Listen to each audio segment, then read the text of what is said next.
Falonarabantsika rehetra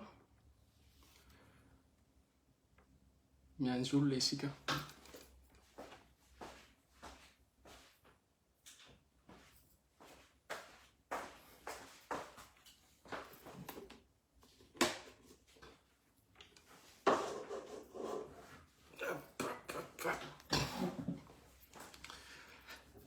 Tonga ny fotoana.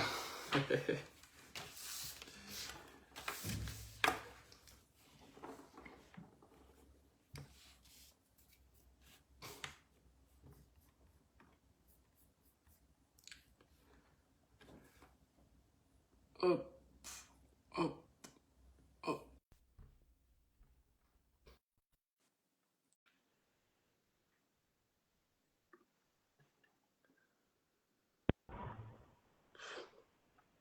Salama rada. Salama. Ty zany akaiky loatra rehefa kitihana. Borako amin'ity kely.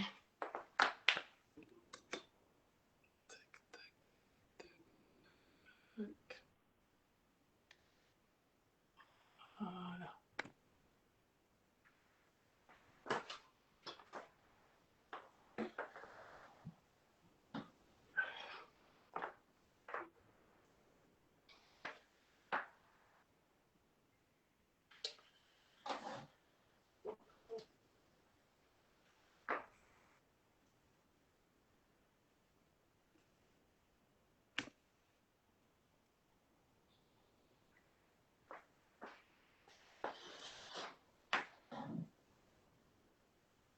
Alaikum salam warahmatullahi wabarakatuh. Les modérateurs, voilà.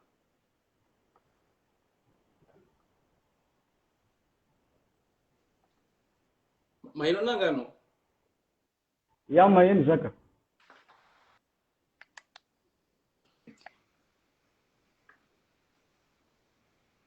Sai fosse ne ambali be feonao amiko ty fa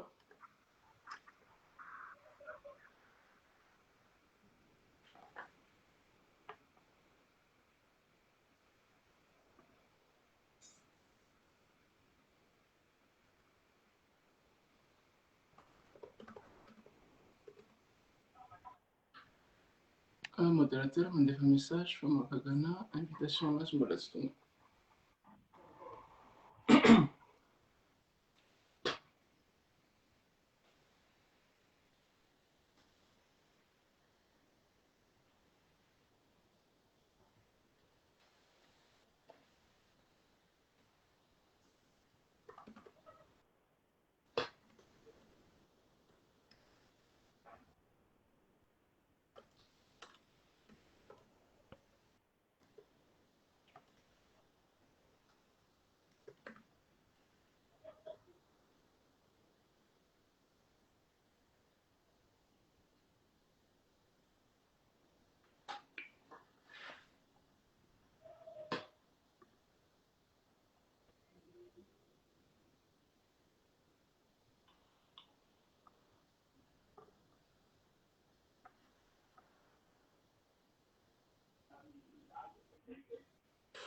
Ah, il est là.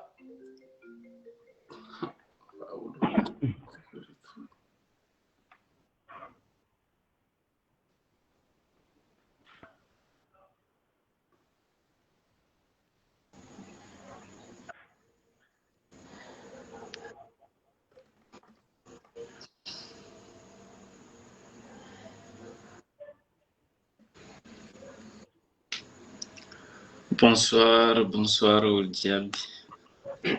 Salam. Salam.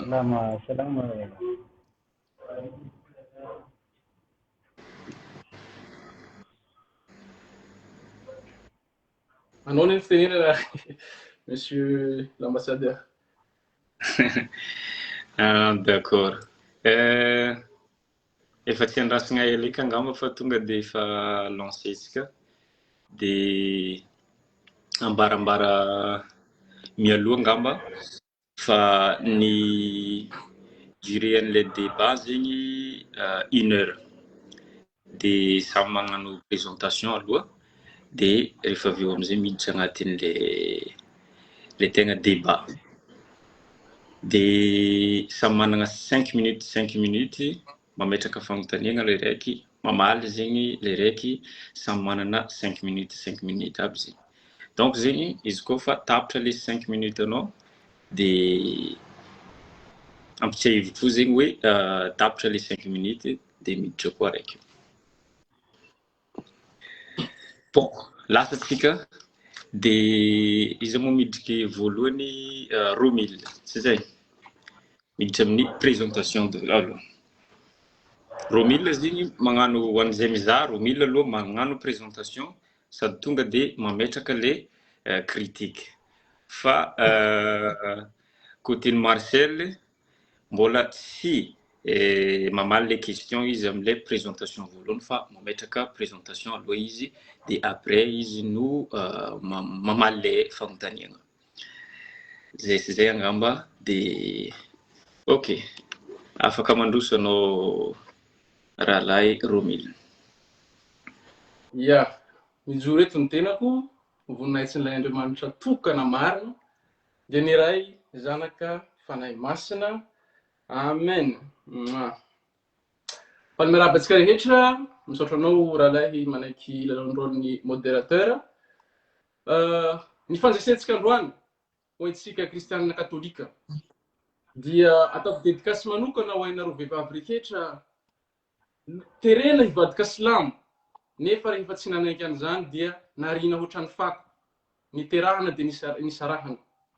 Mahatsiaro manokana ny rami d'enfance koa, zay rehefa niterahan'ilay bandika tsy nanaiky hivadika silamo dia nisarahana. Teo porofoko aminareo androany fa tsy diso nareo raha naka an'izany décision sarotra izany, satria tsy adala ianareo ka ny fanahinareo hankininareo mpaminany sandoka sy finoana lainga avy amin'ny demony. Noho izany, miangavanareo katolika ny tenako, mahiezaka hanakatakatra ny zavatra tiako tenenina satria araka ny efa hainareo lalindalina foana ianareo rehefa manao débat. Zarako anankiroa ny lalan'ity débatsika androany ity. Ny voalohany dia somary un peu compliqué, mila niveau kely dia ny critique prophétique. Dia rehefa avy eo tsika miditra amin'ny critique morale. Ny critique morale tsy mila niveau iny fa na olona tsy nianatra afaka micomprendre satria resaka logique ambany be le izy. Za moa zany amin'ity présentation ity fa hainareo za Romil katolika, lahika fa tsy pretra, tsy frera, tsy séminariste ary tsy misolo tena ny église akory fa ny tenako no mitondra ty zavatra ty no fitiavako anareo kristianina katolika mbola malemy, tsy ho lasa ny mpaminany samboka. Noho izany za tsy resaka lavabe fa tonga dia défi ana no apetrako. Ty défi ty dia efa mahavita ny débat rehetra satria ity dia mahavoavaly hoe mpaminany samboka tokoa ve sa mpaminany avy amin'Andriamanitra i Mohamed. Ny défi napetrako dia zao: raha voavaly ny Marcel Mohamed fanontaniana ity, raha voavaly ity ka mahita anaran'olona izy amaliana anazy. Mifona aminareo ny tenako fa ajanoko le débat fa fakty ty pageko ty tsy mampianatra mahakasika ny religion katolika tsona manomboka an'izao. Henoy tsara rahalahy le fanontaniana fa za tsy hanao présentation lavabe, za tsy dia vitako le miteny zavatra lava. Henoy tsara le fanontaniana sao dia avadibadika anao gauche à droite. Ankoatrany Mohamed zay mpaminany sandoka mba manomeza ianao anaran'olombelona anankiray na ao anaty baiboly juif io, na ao anaty baiboly kristianina io, na ao anatin'ny Korana, ka olombelona tsy taranaky ny Israely nefa nalefa n'Andriamanitra ny Israely hananatra sy hanarina ny fahadisoana nisy teo amin'ny vahoakany sy ny manodidina. Ankoatrany Mohamed mpaminany sandoka ho ia manomeza anao anaran'olona. Tapitra ny anahy. Tsy lavabe.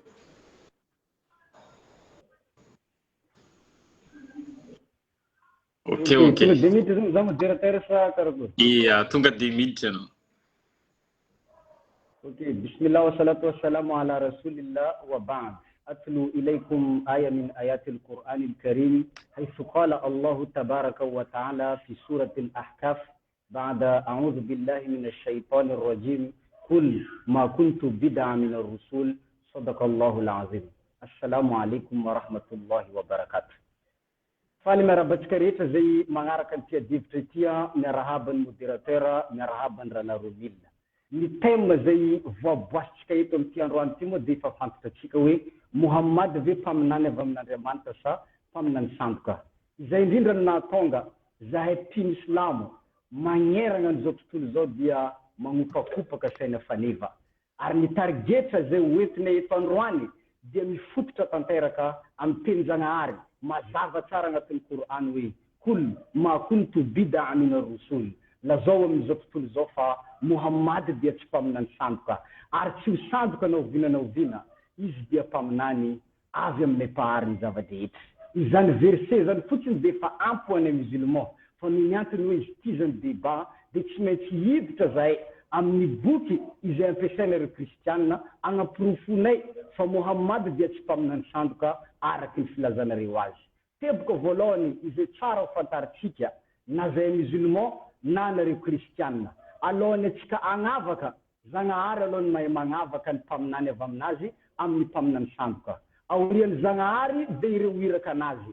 Ary ny teboka faharoa na jiosy na kristianina na musulman dia miara-nombon-kevitra fa i Mosesy na i Moïse dia tegna mpaminany avy amin'ny Zanahary, ary izy dia tsy mpaminany sandoka. Ary ny teboka fahatelo, Zanahary dia efa nametraka ireo karazana fepetra mahampaminany avy aminazy ny olona anankiray. Amin'ny boky masina Torah zay noentin'ny Moïse, ary tsy nitoerin'i Jesoa rehefa tonga izy. Resy lahatra tamin'iny kristianina ka nampiditra n'izany zavatra zany agnatin'ny Baiboly amin'ny Deutéronomia 13 sy ny Deutéronomia 18 no misy anazy. Fanontaniana zay tsara apetrakatsika hoe inona daholo ireo fepetra na apetraka ny Zanahary mahampaminany avy aminazy ny olona anankiray, ary moa ve feniny Muhammad izy sa tsy feniny, dia ho fantatra atsika hoe mpaminany avy amin'ny Zanahary izy sa mpaminany sandoka. Voalohany ny fahafantarana Zanahary. Raha ohatra ka misy olombelona milaza ny tegnany fa mpaminany nefa tsy nahafantatra Zanahary izy dia efa mpaminany sandoka ny agnarany.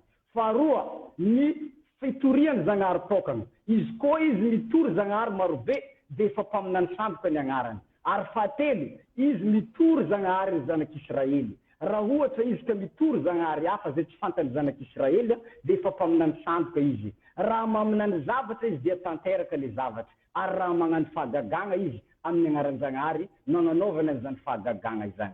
Ireo zanak'Israely dia tsy nahay nagnavaka mpaminany raha tsy tamin'ny alalan'io kritera io. Ary rehefa tonga teto i Jesoa dia nilaza mazava tsara mihitsy i Jesoa ry havako malalajena isany fa izy dia tsy tonga andravan'ny lalàna zay fa misy, fa izy tonga agnatanteraka amin'ny Mateo 5:7-10. Ka nagnamafy nataon'i Jesoa ary mitondra fahalalàna vaovao izy, amin'izay mazava amintsika tsara hoe antsika magnavaka ny mpaminany avy amin'ny Zanahary amin'ny mpaminany sandoka. Dia nilaza Jesoa amin'ny Luka 4:7-20, nilaza Jesoa amin'izany fotoana zany hoe tsy misy mpaminany ozy izy ankasitrahana amin'ny taniny. Zany hoe ny mpaminany avy amin'ny Zanahary amin'ny fotoanany izy milaza fa izy mpaminany, izy tsy ankasitrahana amin'ny tanàna zay misy anazy. Luka 4:9-20, fa raha ohatra izy ka nankasitrahana dia mpaminany sandoka izy tenin'i Jesoa. Mateo 7:15-15, ny voany no afantaranareo azy izy. Ny azo tsara dia mamoa voa tsara, ary ny azo ratsy izy dia mamoa voa ratsy. Ary farany Jaona 1:7 Jesoa nilaza ny mpaminany avy amin'Andriamanitra ozy izy dia mitory fa i Jesoa dia ilay Mesia, ary efa tonga teto izy. Fa ny mpaminany sandoka dia tsy mitory an'izany zavatra zany.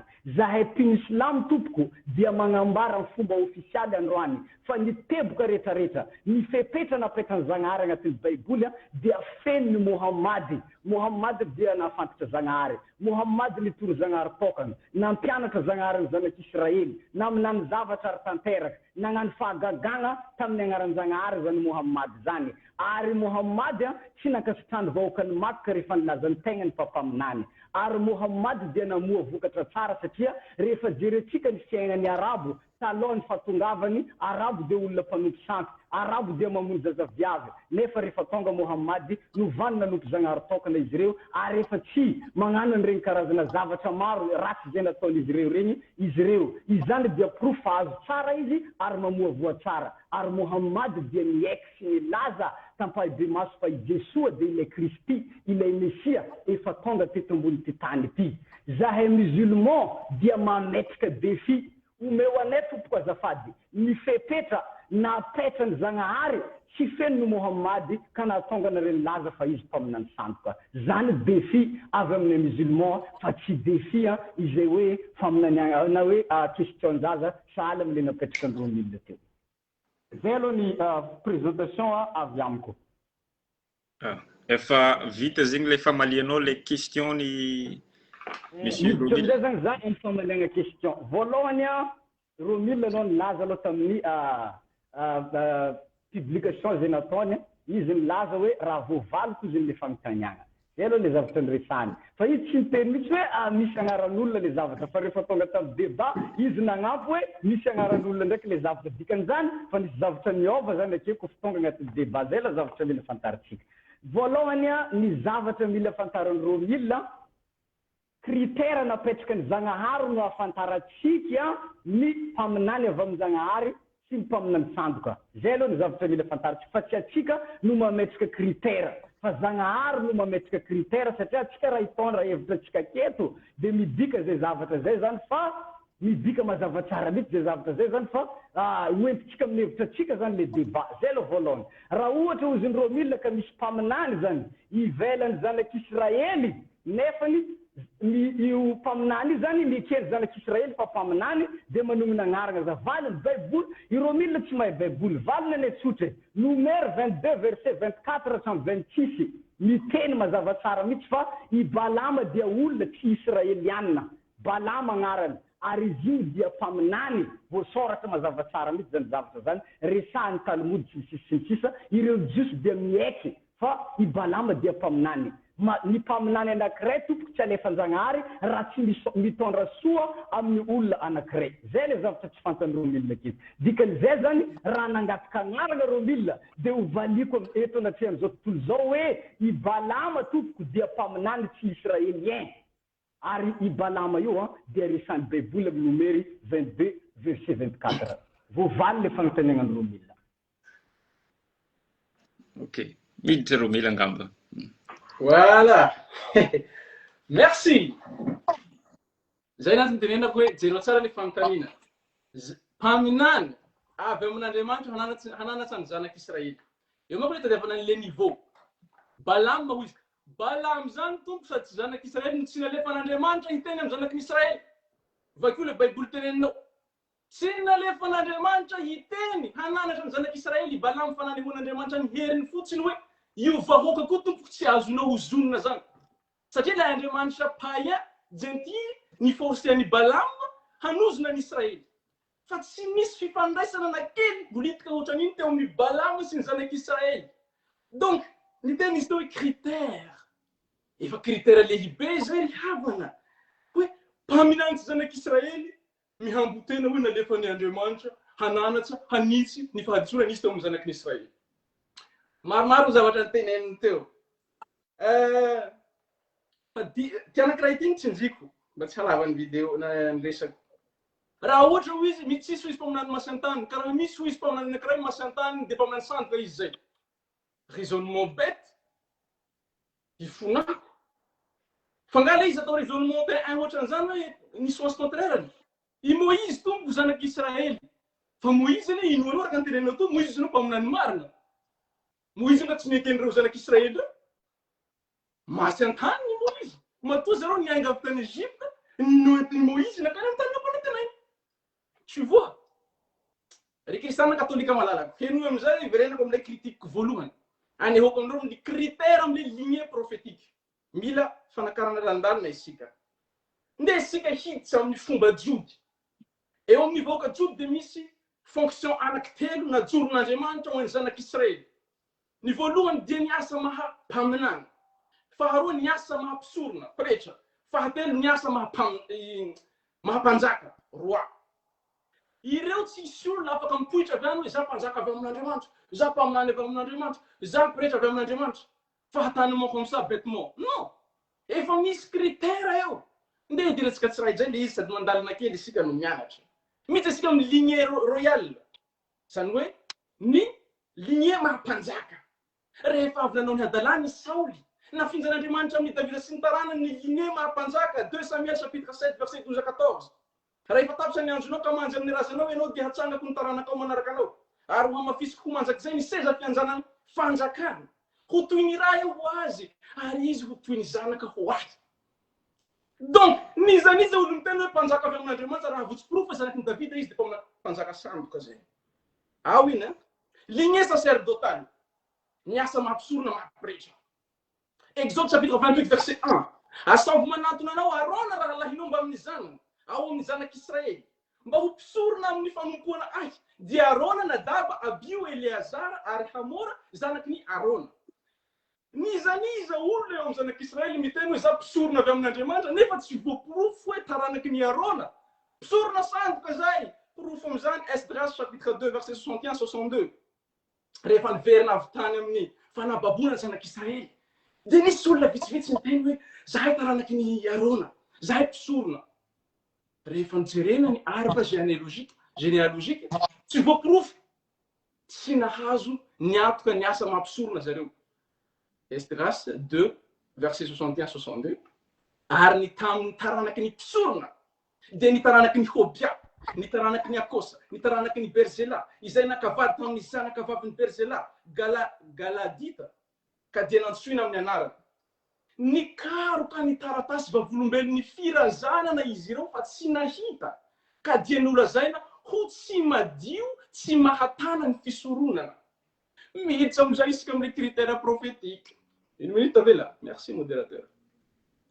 Ohatran'izay koa ny lignée prophétique. Io tsy kilalao ka hoe manofy tao anaty la grotte hoe za mpaminany avy amin'Andriamanitra. Tsy anga kilalao. Ny critères tomboky zanaky ny Israely zay no dikany hoe 12 tribus de Jacob. No atsantsateran'ny Jesoa io nahatonga anazy safidy les 12 apôtres. Ah oui, zay mahatonga ny église catholique nametra hoe ny faminanina, ny révélation publique de tapitra teo amin'ny masina ijoana. Apôstôly. Preuve, Deutéronome chapitre 18 verset 15. Hanangana mpaminany anankiray tahaka ahy eo fovoanao, eo amin'ny raha lahinao Yahvé Andriamanitrao, ho henoinareo izy. Israeliana. Amos 2 verset 10 à 11. Nitondra anareo niakatra avy tany Egypte nefa aho sy ny taridalànareo efa 10 taona tany agnefitra mba hametrahako anareo tompony tany ny Amoriana. Nanangana mpaminany tamin'ireo zanaka lahalahinareo aho sy Nazariana tamin'ireo zatovavinareo sa tsy zany va ry Israely teny mariny tompo. Tapitra ninao. Aloha mezako 30 secondes ianao amaragnanao izy sarabe. Fa vita na fa juste ny teny fotsiny za hoe reo tompo le critères nangatahiny Marcel Mohamed teo. Fa nampiko anankiroa le izy azahoana satria reo misy 3 fonctions ao amin'ny taranaky ny Jody. Prêtre, roi, prophète. Tsy tenenena fatandra fa nisy preuve. Sotsa tompoko. Ok, mankasitraka. Mahazo miditra ianao Marcel.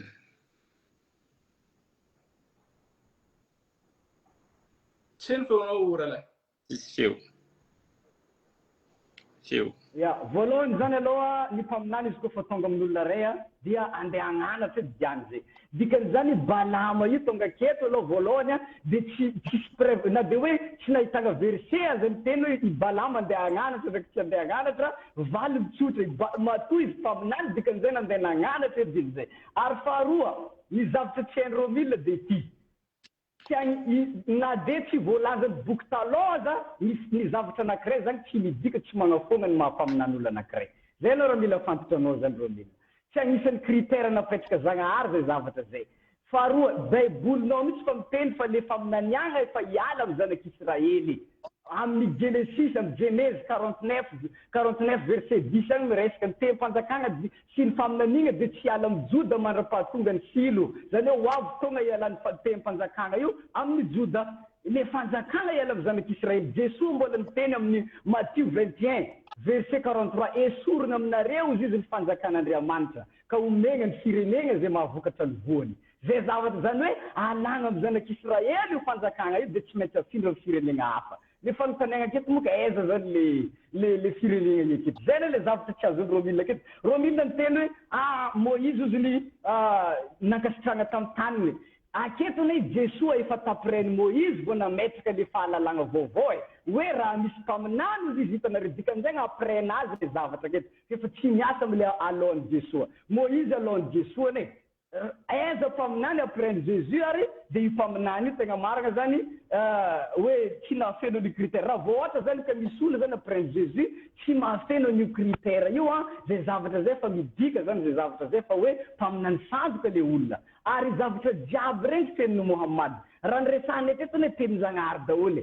fenon'ny Mohamady critère napetraka ny Zagnahary ary napetraka ny ateto ihany koa ny critère izay napetraka ny Jesoa zay zavatra zay fenon'ny Mohamady omeo anay azafady ny critère raiky napetraka Zagnahary mahampaminany olona raiky ka tsy fenon'ny Mohamady zay le fanontaniana andrasany aminareo satria nareo miaccuse anazy bon tourny Romilna nametraka question valiko fa haiko Romilna zany na dia valiko aza le question dia izy tsy supprimer page zany satria tsy am'le itiavana anazy le valiteniko ake fa haiko tsara le zany zavatra zany fa nataony zany tamin'ny débat taloha bon za ndraiky metraka question Romilna ilaiko valianao anao miteny fa Mohamady mpaminany sandoka Genèse 17:20 miteny mazava tsara mihitsy fa hoe Ismaël ozy izy ataoko firenena lehibe midika irona ny firenena lehibe aketo ara-baiboly noviagna Ismaël lasa firenena lehibe ary iza source nampafirenena lehibe nazy historiquement na bibliquement tsy possible anao hita valiny raha tsy hoe Ismaël lasa firenena lehibe tamin'ny alalan'ny fivoahan'i Mohamady tamin'ny 7e siècle défile zany amin'ny musulman valio historiquement bibliquement zay fanontaniana zay mo hitanay kely fa malano anazy aza milefa teva mihitsy anao hiditra miresaka mpisorona sy ny resaka tsy haiko mpanjaka mpaminany resantsika eto mpaminany verena anao miaccuse Mohamady sanandro izy mpaminany sandoka pour foy aminay moko niany ty fa mpaminany sandoka izy ino le critère napetraka Zagnahary tsy fenony fa tsy anao mitantara verset marobe tsy mazava amin'io ok mankasitraka ralazaby tsy mila miresaka ralao efa tsara izany mampitegna anao hoe verset marobe tsy mazava amina ça commence bien là. Ok, j'ai supprimé page. Tu vois, le fantanina forcément les balams, il faut avec tu viens d'amener une rose slam sur la hanne que c'est ça. Il tire coup, mais on m'a dit une question là. Il faut inscrire la right or panaraka catholique malala bon. Il dirait une critère paharua. Zan pamnan zania, san nandeman kafa. Si tout nandeman kafa. Alors c'est le critère antenne, nous étions. Dites volu en Exode 20 verset 2, san nandeman kafa et on a check now. Mohamed Mansin Abraham et Isaac Jacob, le tourien de Mohamed Pamnan Sandoka? La réponse est non. Ils ont le proof. D'ailleurs, ici, quand dans la quête. Amni musulman. Si musulman, zan, mandaïng yise ou raïtenen zan. Kayan son ya lawe papan zaro. Raina ya no wala. Haram zan fad, c'est ça tout. Ça dit manin. Amni zaro zan, Allah zan, hande wanta leibe. Des arrêts pas nous pendant que c'est une relation entre un musulman et Allah. Ni dire que les musulmans dit pas nous pour serviteur, c'est celui qui se soumet. Asnero. Artistene na fuso wala pa mispreve na tin Coran, surat 19:93. Si misulla nendanja si etiantani si utunga wana chempa minja fu afatsiamni mahapanun quase. Rambola ci mazava mnaroze wiza la de ampiko. Surat 5:18. Milazan Jews sy ny Kristianina hoe izahay no zanakalasi ireo tiany indrindra. Lazao azo, nahoana ry izy no manasazy anareo no fahotanareo. Tsia, olombelona ianareo isan'ireo miforono. Satria maninona? Sorat 12:3. Tsy mananjanaka izy ary tsy nateraka. Ok. Zay n'Andriamanitra nitoriany Mohamed. Ahoana amin'izay n'Andriamanitra nitoriany Judy sy ny Kristianina araka ny Torah sy ny Evanjely. Exode chapitre 4 verset 22-23. Ianao hilaza amin'ny faraona hoe izao no lazainy tompo Israely dia zanako lahy matoa ka izao no lazaiko aminao avelao andeha ny zanako. Deutéronome 14:1-2. Matthieu 6:9 Jesosy Kristy mihitsy no tena koa mivavato izao ianareo rainay any an-danitra ho amasinana ny anaranao sy ny sisa. Isaïe 64:7 tsy hitanisa verset maro be za. Any iny faharoa niresaka mahakasika ny Ismaely izy teo. Araka ny Andriamanitra ny jody sy Andriamanitra ny kristianina, ilay zanaky ny Abrahama saky natao sorona dia Isaka, voasoratra mazava tsara. Araka ny finoan'ny silamo raha jerena ny exégète zareo, ohatran'ny hoe Ibn Kathir al-Tabari. Dia miteny mazava tsara zareo fa amin'ny Aïd. Tenao le zareo mamono onjy iny. Fahatsiarovany zareo ny sorona saky nataony Abrahama amin'ny zanany, fa saingy tsy Isaka ilay zaza fa Ismaely hony. Andriamanitra mitovy any tsy afaka miteny zavatra anankiroa an'izay. Dia inona amin'izay ary maha-danger an'io fahadisoana prophétique io. Sady mahalala fanontanianao mahakasika an'ilay hoe Ismaely tena taranaka marobe hoy zareo. Ny mahadiso azy ry havana ilay sorona dia manambara alliance, fanekam-pihavanana. Ao. Dia izany alliance zany atao amin'izy hoy Andriamanitra. Atao amin'ny Ismaely sa atao amin'ny Isaka? Abraham moa zany efa tsy nanampinoana intsony, dia zavatra teny hitanareo amin'ny Genèse chapitre 17 verset 19 à 21. Fa niaraka amin'ny mpanompo vaviny. Dia namangeza Andriamanitra ny teny taminy hoe Abrahama, amin'ny heritany ohatran'izao tonga dia hiteraka ianao. Izy Abrahama, ty lehilahy fantsa ty koa hoe hiteraka, Sarai fantsa ty hoe hiteraka. Fa hasoavy fotsiny Ismaely dia fahampy azy. Hoy Andriamanitra, eny hitera-day ho anao Sara vadinao, ataonao hoe Isaka no anarany, ary nanao fanekam-pihavanana aminy aho, dia fanekena mandrakizay ho any taranany hanaraka azy. Ny amin'ny Ismaely dia efa nihaino anao ka efa nitsojano azy aho, hataoko maro anaka izy ary hampitomboiko be indrindra. Hiteraka ny zena 12 izy ary ho tongavy ho firenena lehibe. Ny fanekeko anefa dia haoriko amin'ny Isaka izay hateraky Sara vadinao ho anao raha avy taona toy izao. Eto presizen'Andriamanitra tsara fa ny fanekeko dia amin'ny Isaka fa tsy amin'ny Ismaely, fa noho ny fangatahanao ho tahiko Ismaely dia ho lasa firenena marobe. Efa tanteraka ny famonaniana satria ao ambany ao miteny ny verset hoe reo teraka le foko prince 12 princes de Ismaël. Aza fangaronareo ny antsoina hoe alliance sy ny bénédiction. Bénédiction miteraka maro, alliance fanekam-pihavanana mandrakizay. Fatapy sasa mbola misy ambiny kely. Rapitra ninao monsieur. Okay. Mahafapo Marcel ny valim-panontaniana sa mbola voalohany aloha hatreto zany. Voalohany aloha hatreto zany tegna marina tegna tsy afapo mihitsy za roambila sy roambila zany aolakolaka anazy mihitsy le sujet ty tegna marina. Voalohany zany nametraka mazava critère napetraka tamin'ny voalohany jiaby regny dia zay nametraka aloha tamin'ny voalohany hoe nomeo anay tompoka azafady ny fepetra napetraka ny Zagnahary tsy fenon'ny Mohamady ka nahatonga zareo nilaza fa Mohamady sandoka. Dia zavatra raiky andresany teo hoe Mohamady zany tsy nitory Zagnahary zanak'Israely fa misy zanaka Zagnahary zanak'Israely. Hovaliko zay zavatra zay fa hampatsahivoko aloha le question napetraka. Avy teo zany nametraka question mazava tsara mihitsy hoe Genèse 17:20 ozy miteny hoe Ismaël ozy nataoko firenena lehibe. Zany mbola tsy niresaka alliance mihitsy. Ismaël ataoko firenena lehibe. Midika ino ny firenena lehibe aketo ara-baiboly.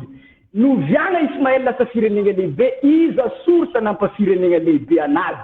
Valio historiquement na bibliquement. Si possible na ahita valio historiquement na bibliquement Ismaël lasa firenena lehibe raha tsy tamin'ny alalan'ny fivoahan'i Mohamady tamin'ny 7e siècle. Satria ny rabbin juif amin'ny alaza indrindra dia niaiky mihitsy fa Genèse 17:20 dia tanteraka tsy amin'ny Genèse 25 zany fa tanteraka amin'ny tamin'ny alalan'ny fivoahan'i Mohamady tamin'ny 7e siècle. Amin'ny farany any za magnomesy papany Romila raha ohatra ka mbola tsy voavaly ny question io aloha. Zay le zavatra le Genèse 25 resany aketo hoe niteraka prince 12 Ismaël dia mbola fiantombohany le fahatanteran'le zavatra fa tsy tanteraka teo le firenena lehibe.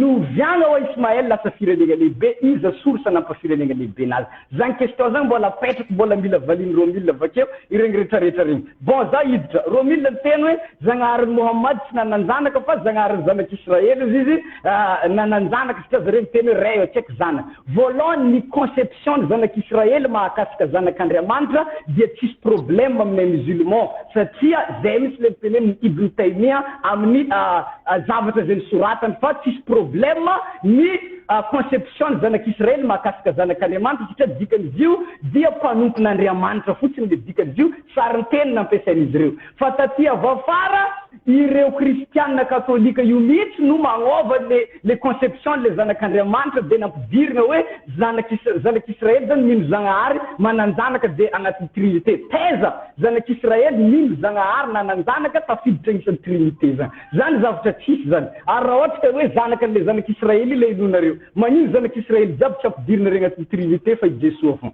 zany le question mila mandeha aminareo ary zanak'Israël fa tsy nankasitraka an'io tamin'ny andron'i Jesosy zegny natonga zareo miteny amin'ny Joany 19 verset 7 zanak'Israël miteny zahay ozy izy ireo manana lalàgna araky ny lalàgnanay de tokony vonina io lehilahy io satria nilaza ny tegnany hoe zanak'Andriamanitra bon raha ohatra ry zanak'Israël mino zagnahary mananjanaka ino ary le antony ndraiky matonga mila vonina le olo miteny hoe zanak'Andriamanitra satria zareo tsy mino zagnahary misy zanaka ary mbola zay ihany le zavatra nitorian'i Mohamad izy ny resaka sorona nataony hoe Mohamad miteny hoe Ismaël le natao sorona fa Genèse miteny hoe Isaka amin'ny Genèse 22 valy mitsotra be le zaza natao sorona aketo aloha voalohany Mohamad nagnitsy le zavatra diso Genèse 4 verset 4 Exodus 13 verset 2 à 1 diable miresaka tsara fa hoe nitsorona tompoko de tsy resin-jagnahary raha tsy zaza teraka voalohany lahy tokana na lahy matoa Genèse 22:2 io ake zany zagnahary nametraka mihitsy hoe efa ty ozy ny zanakao ilay tianao indrindra ilay lahy tokanao iza lahy tokany Abrahama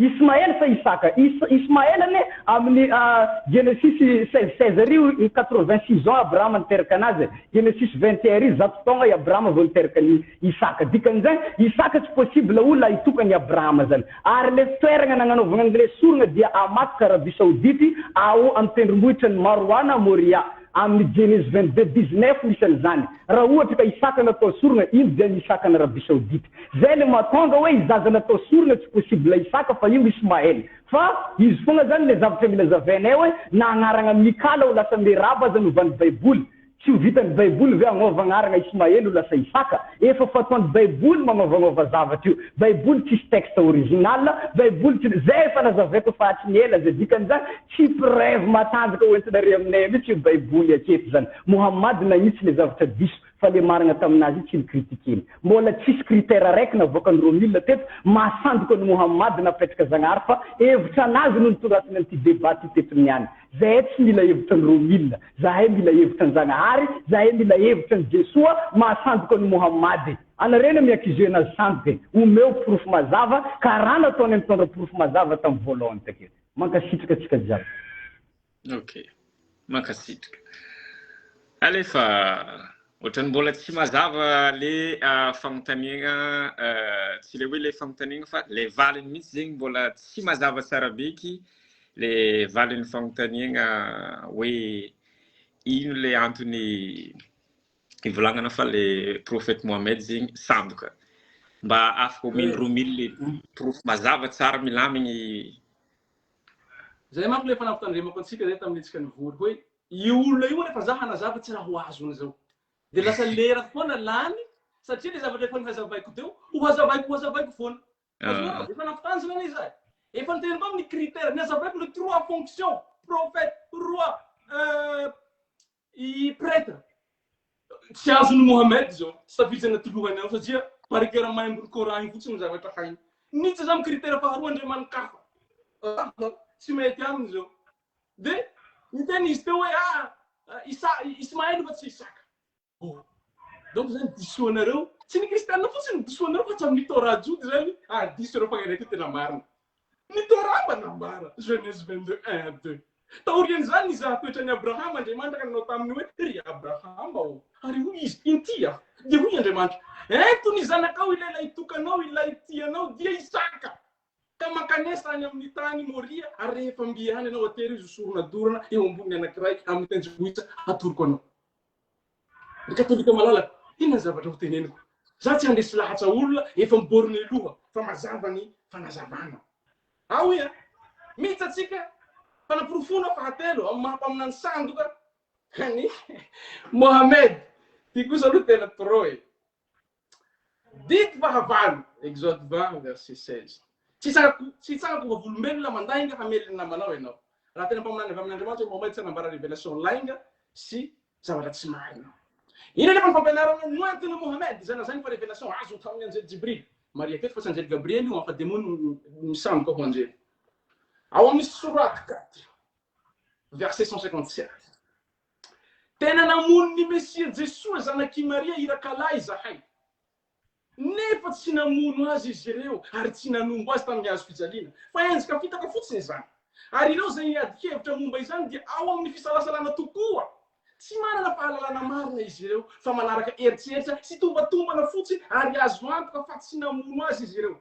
Eto zany Mohamed miteny fa ireo olona ireo tsy dia matoky tena hoe tena maty Jesua tena amin'ny hazo fijaliana fa fisalasalana fotsiny any zareo. Tena hoe nareo tsara andreo katolika malalaka. Inona ny ambarany boky Jude meloha nidirantsika amin'ny kristianisme. Fa amin'anina io tompoko 700 taona ary votaona mahery talohany nahatongavany Mohamed mpaminany sandoka dia efa nipetraka ny mpaminanina Isaïe chapitre 53 manambara ny fomba afatesany Jesosy Kristy. Tsy ho vakiko eto lavabe fa lany ny fotoana. Fa sombosomony fotsiny marato koa fa niarentsika ny nentiny ary nifahoriantsika ny mivesarany ary isika nefa nijery azy olo mboasazy no kapohin'Andriamanitra sy nahetsy kanefa izy no le fonina no ny fahotantsika no torotoroina no ny helotsika nasina ny famaizana nazahoantsika fihavanana. Tahaka ny zanak'ondry entina ho vonoina tsy ny loha bavakory izy. Natao iray fasana tamin'ny ratsy fanahy izy ary eo amin'ny mpanakarena no nefa maty. Alala, raha nanam-potoana zany mazapaiko milalindalina ty fa tsy hanam-potoana lava be zany. Psaume chapitre 22. I David tomboka fa naminany azany. Alala, Andriamanitro, nahoanao no nilaozanao. Maro ny tsy mahay fa le psaume ny David angely naveriny Jesosy Kristy tena nazo fijaliana fa tsy takatsy ny olo izy dia lazain'jareo hoe Jesosy Kristy mitaraina. Ok. Zarain'izy ireo ny fitafiako ary ilokany ny akanjoko. Tanteraka daholo zany. Zacharie 12:10, Daniel 9:6, psaume 16:10. Tsy ho tany saiko fa lany lera. Inona am'izay koa ny ambarany Jude zay. Inona ny ambarany evanjely sy ny baiboly kristianina. Matthieu 16:18, Marc 8:31, Jean 3:14, Luc 9:22. Sady nampiany Jesosy hoe tsy maintsy hijaly mafy ny zanak'olona ka harian'ny lokolona sy ny lehibe ny mpisorona mba amin'ny mpanorandalàna ary ho fonoiny fa hitsangana amin'ny maty amin'ny andro fahatelo. Ao inona koa ny ambarany témoin oculaire zany hoe tsy Mohamed efa tamin'ny 7e siècle vo niteraka vo nisy taminany fa olona nanatsy maso témoin oculaire va volombelona lohany amin'izany masina Maria Jean 19:26-27 no nitany Jesosy ny reniny sy ilay mpianany malalany nitsangana teo akaikiny dia hoy izy tamin'izany raha vehivavy indro ny zanakao. Donc zany adala zany masina Maria reny niterakan'i Jesosy tsy mahafantatra hoe tsy Jesosy io maty io fa i Mohamed zay mbola tsy nanitraka an'izany Jerosalema zany tsy mahafantatra ny Jesosy no hiteny fitonja taona teoriana hoe tsy Jesosy no maty. Misafidy isika zay manana betso aiza ny inoatsika. Ny apôstôly rehetra namoy ny ainy ny fitoriana ny evanjely hoe Jesosy Kristy maty sy nitsangako velona. I Mohamed tsy namoy ny ainy. Vao mahery izy nanao fampiadana tena ranofo. Resaka sexe io, resaka harena io, resaka fahefana io. Izy no sinoanareo. Azafady modérateur. Quel ny fotoana ny tena teo aloha? Afaka omenao fotoana ray minitra fotsiny hoe za mihoatra kely. Sa tsy afaka? Ok. 1 minute. Masina Maria zay témoin oculaire. Ny apôstôly namoy ny ainy ny fitoriana ny Kristy. Nitorana zay fahamarinana zay. Andeha apelatsika ny baiboly. Adiso ny baiboly tsy marina io. Ok, tsy manino ankehintsika zany ndesiny tsy amin'ny preuve historique. Historien fatandaza reto. Flavius Joseph 1er siècle zany. Mbola tsy teraka ny razamben'i Mohamed dia efa nisy olona. Ino teneniny? Jésus a été condamné à la crucifixion par Ponce Pilate sous l'autorité romaine. Afaka lavinao ny baiboly. Afaka lavinao koa ve ny historien, Bart Ehrman, Maurice Cassay, David Liota. Tsy ho tanisako hoe daholo fa afaka manao recherche hainao. Hanohitra an'ireo historien reo. Fa tenena koa i grand historien reo. Fa tsy olona mitovy amintsika. Indrindra tsy mitovy aminao zay mbola tsy nanitraka université. Raha mbola tsy avy zay dia misy lozalozan'olony zay. Ny manampahaizanareo silamo mihitsy. No rehefa nandinika ny histoire dia miteny hoe tena matoy Jesosy Kristy. Ohatra, i Kalila Adani, chercheur Harvard zany. Isika tsy diplômé ny Harvard no hanohitra ny olona chercheur ny Harvard. Zaki Badawi imam zany, Adnam Ibrahim imam zany, Sabir Akhtar apologète zany, formé à Oxford. Ireo zany dia haretsika ny fako. Disy daholo ireo fa Mohamed no harahana satria misy Coran io. Anjaran'izay manabetsy no mandinika. Merci. Ok. Mandeha be ny fotoagnatsika. Efa presque 20 minutes zegny tavela afatsika manohy le débat fa atsika zegny efa tafiditra am'le hoe afaka porofogna le Mohamed mpaminantsandoko nitatra be le conversation tsika move afaka mametraka fagnontaniana afa ve Romil mandeha amin'ny Marcel mba mampivavavavitra kokoa zegny le thème tsika. Ok. Zaza amizao izy karakory. Turco zao resaka modérateur. Raha ohatra ka manana fagnontaniana kely zegny Romil asa 1 minute de mandeha Marcel amizay manana 5 minutes mamaly. Ok. Nyambany zao anatrianao monsieur le modérateur. De tsy maninona avelako ny planque. Hiditra amin'ny critique morale za. Voilà. Mitady zany za fanazavana afahana manamarina hoe zany mpaminany miaina ao anatin'ny perversité sexuelle zany ialako tsiny hoe nareo rehetra manaraka ny vidéo zay somary sensible satria ty tena zavatra mamoa fady fa zany zavatra nataony mpaminany zareo. Io mpaminany io nanambady 2.5 ny vady. Maro ny chiffre fa io tena tazominy zareo 2.5. Ao amin'ny 2.5 misy ny vinantovavy ny tompona lainy vady rehefa nisaraka am'le zanaka latsangany. Fa hoe ala olo nanome anazy liberté hanao an'izany. Fa mbola misy mizaronzarono zay. Dia izaza 1 taona na lainy vady, dia rehefa feno 7 taona io zaza io zay antsoina hoe Aisha, nanaovany firaisana ranofo, nefa izy olona efa peno aby 10 taona. Fa tsy injiko tsara. Tsy Romil eto no miaraka amin'ny 7 taona, tsy Marcel, tsy ambassadeur, fa mpaminany lehibe nalefa hanarina ny fahadisoana misy eo amin'ny vahoaka. Une question petraka raha ohatra ka zany ty modérateur. Voilà. Ok, hiditra za modérateur. Yeah. Ok. Voalohany valiko tsiraikaraika le raha resandro milina jiaby tagny tagnaty androagna teny jusqu'à hatreto fa ampatsahivoko hoe question mbola tsy voavalin'ny Romil. Voalohany ameo critère raiky zay napetraka Zagnahary. Critère raiky napetraka Zagnahary tsy fenon'ny Mohamady natonga nareo laza fa izy sandoka. Zay aloha raika avakeo andasa aloha avakeo za fa mitoroko zao miteny Romil. Magnaraka an'izay zany za mampatsiahy Ismaël ziziko Genèse 17:20. Zagnahary miteny amin'ny Genèse 17:20 io hoe Ismaël ataoko firenena lehibe. Midika inona ny firenena lehibe akefa ara-baiboly noviana Ismaël lasa firenena lehibe iza source nampa-firenena lehibe nazy. Tsy possible nareo ahita valiny oa historiquement na bibliquement Ismaël lasa firenena lehibe raha tsy tamin'ny alalan'ny fivoahan'ny Mohamady tamin'ny 7e siècle. Défi zany napetrako teo mbola tsisy valiny tamin'ny Romil. Bon Romil miteny hoe tsy azoko zany le fagnazavagna zay taony. Tsy hoe tsy azoko le fagnazavagnao fa anao mihitsy tsy mahay magnazava satria nivoana catéchisme catéchomène hoentinao aminay aketo fa tsy nivoana resaka baiboly zany. Zay le zavatra le tsy azo revinao ne. Avy teo anao miteny hoe Mohamady tonga tsy haiko 600 ans après taty zany niteny fa hoe Jesosy tsy maty tamin'ny fijaliana nefa olo jiaby fa niombokevitra am'zigny, historien jiaby niombokevitra am'zigny, Marie niombokevitra am'zigny, ary Isaia 53 ambany psaume 22 zany niteny anazy. Valiko amin'ny endrika tsotra. Voalohany Mohamady tompoko Mohamady dia tsy miteny mihitsy hoe tsisy ny crucifixion na hoe tsisy ny fagnombona tamin'ny fijaliana. Ny fagnombona tamin'ny fijaliana dia nisy fa endrika mitovy no hitan'olo teo zany ny olo jiaby voafitaka tamin'ny endrika mitovy. Na le historien voafitaka, na i Marie voafitaka, olo jiaby nieritreretra hoe Jesosy daholo le nombona takeo. Zay aloha ny zavatra resahany Mohamady. Fa izy tsy miteny hoe i zavatra io tsisy. Zay aloha voalohany. Muhammad nampirisy niteny zany le zavatra zay tsy fantatran'olo fa secret-Janahary ary Isaia 53 resanao tsy manondrany Jesosy fa manondrany re zanak'Israely natao babo tany Babilôna zegny natonga Isaia 53 miteny ahita taranaka izy sady maro andro raha ohatra ka Jesosy resany Isaia 53 aiza taranaka navelany Jesosy lavandrom-piainana ve Jesosy satria Psaume 22 miteny tsara mihitsy ambany akao fa hoe tsy azo famonjegna le olona miteny miteny io Jesosy ve tsy nahazo famonjegna zay le question mandeha aminao ne raha jiaby zany mila valina io resaka fagnombona aminazy fijaliana io mitovy tanteraka amin'ny tantaran'i Jakoba ndraiky Josefa i Jakoba tompoko dia nino tsara mihitsy fa hoe maty i Josefa tagnaty 12 taona nino izy ary Janahary tsy miteny taminazy mihitsy hoe zanakanao tsy maty nefa Josefa tsy maty tagnaty 12 taona fa izy tany Egypta fa taprès taty zany i Jakoba zay vao nahay hoe zanany tsy maty ary falifaly izy rehefa nahay zanany tsy maty fa le zavatra tegna mahagaga ny musulman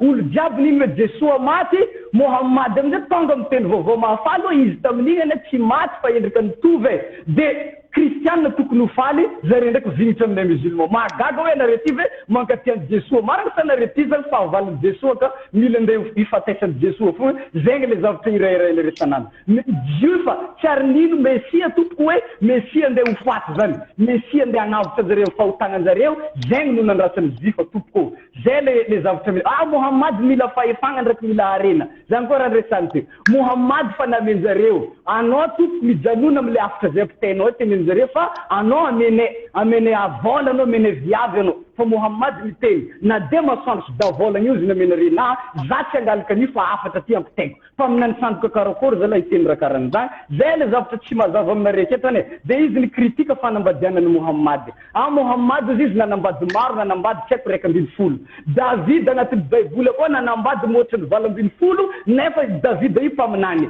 ary zay zavatra zay voasoratra comme Samuel faharoa toko faharoa 20 fahavalo izy niteny fa Muhammad tsy haiko nanambady vinantony tsy nanambady vinantony tompoko Muhammad tsy nanambady vinantony zany Zaid vadiny Zaid Zainaba Zaid tsy zanakany Muhammad fa fils adoptifa ary tamin'ny fotoagna io efa nitsaraky Zaid Zainaba fa taty afara zay vao Muhammad nanambady Zainaba dikan'izany fa tsy vinantony izy amin'ny fotoagna io raha ijery nanambady vinantony anao agnaty baibolinao koa mihitsy no misy anazy en Genèse 38 verset 15 i Juda tompoko dia nanambady any Tamara vinanto vaviny ary nagnanaovany firesagna nitirany kambagna roa ary avy tamin'igny zaza teraka io no nitirany Jesosy le Janahary tomponareo kristianina katolika io mihitsy zay le zavatra tsy mazava aminareo aketo zay le mahatonga Jesosy miteny amin'ny Matthieu 7 verset 5 esora lao izy mivantakazo amin'ny masonao raha vao afaka izy de ho hitanao tsara ny ahitra amin'ny masony rahalanao alona nareo kritika Muhammad kriti hoe kritike hoe ka aloha le olo agnatin'ny baibolinareo koa satria zavatra jiaby resanareo zany miverina am'le olo agnaty baibolinareo fogna Muhammad nanambady ana Aïcha 6 ans raha nisy ny olona tegna nanambady zaza indrindra nandalo fetantany de Isaka 40 ans am Genesis 24 verset 1 nanambady any Rebeka 3 ans ary Abrahama mihitsy no nampirisika any Isaka nambady any zazaviavy io zay nany zavatra keto nefa Isaka mpaminany zay le zavatra tsy mazava zany aminareo kristianina anareo fa ny kritika tsy haiko resaka fiainana nefa raha io verina aminareo moa ve mpaminany sandoka koa Isaka ary raha Isaka sandoka nefa anao takeny ziriziry hoe amin'ny Isaka mihitsy no misy le alliance misy le fanekeny dikan'izay zany le mpaminany jiaby nipoitra tamin'ny taranaka Isaka io sandoka daholo aminareo zay le resako aketo hoe io zavatra io tompoko dia tsy preuve iteneninareo hoe sandoka i Muhammad i Aïcha tamin'ny fotoagna io fa puberté zay le zavatra resako aketo ary rehefa jerentsika tantarany Inde jiaby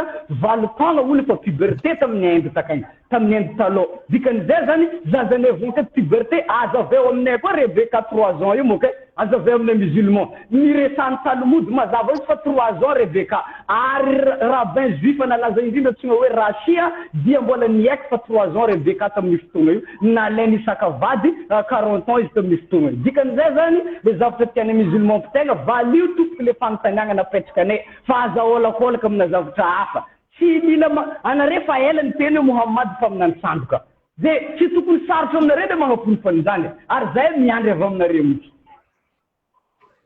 vita ngam ny heure-tsika mandeha tegna mandeha ny fotoagna normalement zegny samy managna 5 minutes restant aby ianareo roy fa ny avy aty aminay public anareo mani expert am'lay izy fa araka ny fagnazavagna andesin'ny Marcel raha ny azonay zegny normalement taminany afaka manambady maro de tsy de olagna loatra zegny raha ohatra ka zay legny critère am'lay hoe mpaminany tsy olagna loatra fa oui Romil mba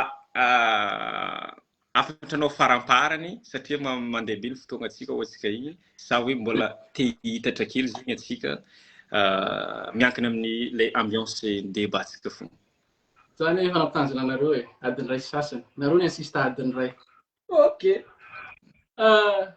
ry kristianina katolika malala io tsy raha hanaiky zany jereo nge raisonnement fa tena bety isaky ozy nanambady an'i Rebecca 3 taona afangaro les promesses de mariage sy ny consommation de mariage isaka tsy nanao represana ranofo amin'ny Rebecca 3 taona zany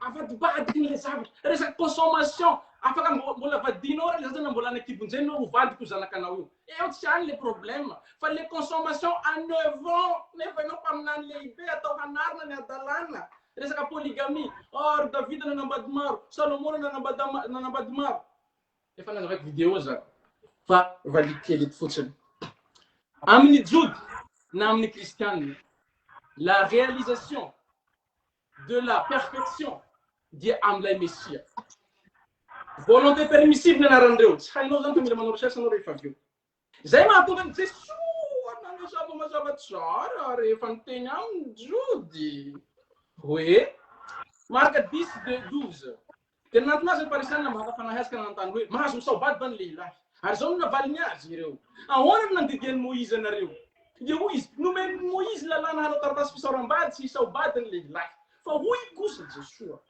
ny hamafy ny fonareo no nanoratany izany didy izany ho ainareo fa tamin'ny andohany izao tontolo izao dia lehilahy iray sy vehivavy iray ihany no nataon'Andriamanitra noho izany dia handao ny ray aman-dreny ny lehilahy ka hikambana amin'ny vadiny ary ho nofo iray ihany izy roa fa tsy izy telotelo na izy efatsefatra na izy dimidimy koa tsy roa izy fa nofo iray ihany ka aoka zanakamban'Andriamanitra tsy ho sarahan'olombelona fa nahitana iza misaotra ny vadiny ka mampakatsa ny vavy hafa dia mijangajanga mandika ny lalam-panambadiana ary raha ny vavy koa no misaotra ny lahy ka manambady hafa dia mijangajanga eto mididy hatrany am-boalohany dia vehivavy ray lehilahy iray ary tsisy ny divorce any fils adoptif tsy vinantony Mohamed honiny fa satria fils adoptif iny rehefa misy olona natsanganao ho zanakanao ny vadiny olona iny tompoko vinantonao na tsy zanaka nateraka anao io de le baiboly teneninao teo hoe tany ancien testament re tompo zany mbola tsy tonga i Jesosy Kristy lay fanatanterahana ny lalàna tena izy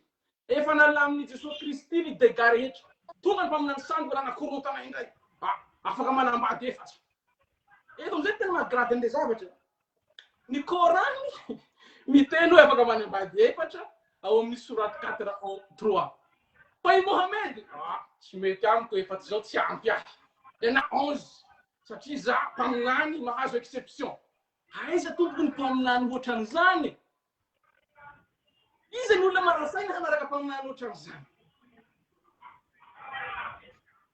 ino question manaraka mampitomany tsy voavaly zany moa zany olona io Jacob tsy nahita ny zanany leroa patetiky be le zavatra Jacob tsy hoe tsy nahafantatra ny zanany maty hoe io fa tsy nahita tsy hita ny namonona anazy tsy hitako le comparaison ataonao ny rahalahy nahafantatra hoe tsy maty izy fa namidiny zareo fa Jacob tsy nahita ny zanany fa teneny hoe lanin'ny biby tsisy verification tsy hitako nafitampitovizanao zany masina Maria zay tonga teo amin'ny hazo fijaliana teo atombotsy ny hazo fijaliana ny resaka amin'ny Jesosy hoe raha vehivavy injo ny zanakao raha lehilahy injo ny reninao taranaka Jesosy hoe izy manana taranaka raha ohatra ka Isaïe 53 voleroa Jean chapitre 17 inona le taranaka eto sy pargeramay mbo araka fatao amin'ny Coran fa dinina lalina le izy ary hivavaka Jesosy raiko ireo rehetra nomena hoe tiako izy reo mba ho iray ihany tahaka ny maha-iray aisy anao le onjy neto lazana taranaka le kristianisme le kristianina vita batemy amin'ny ray zanaka fa nay masina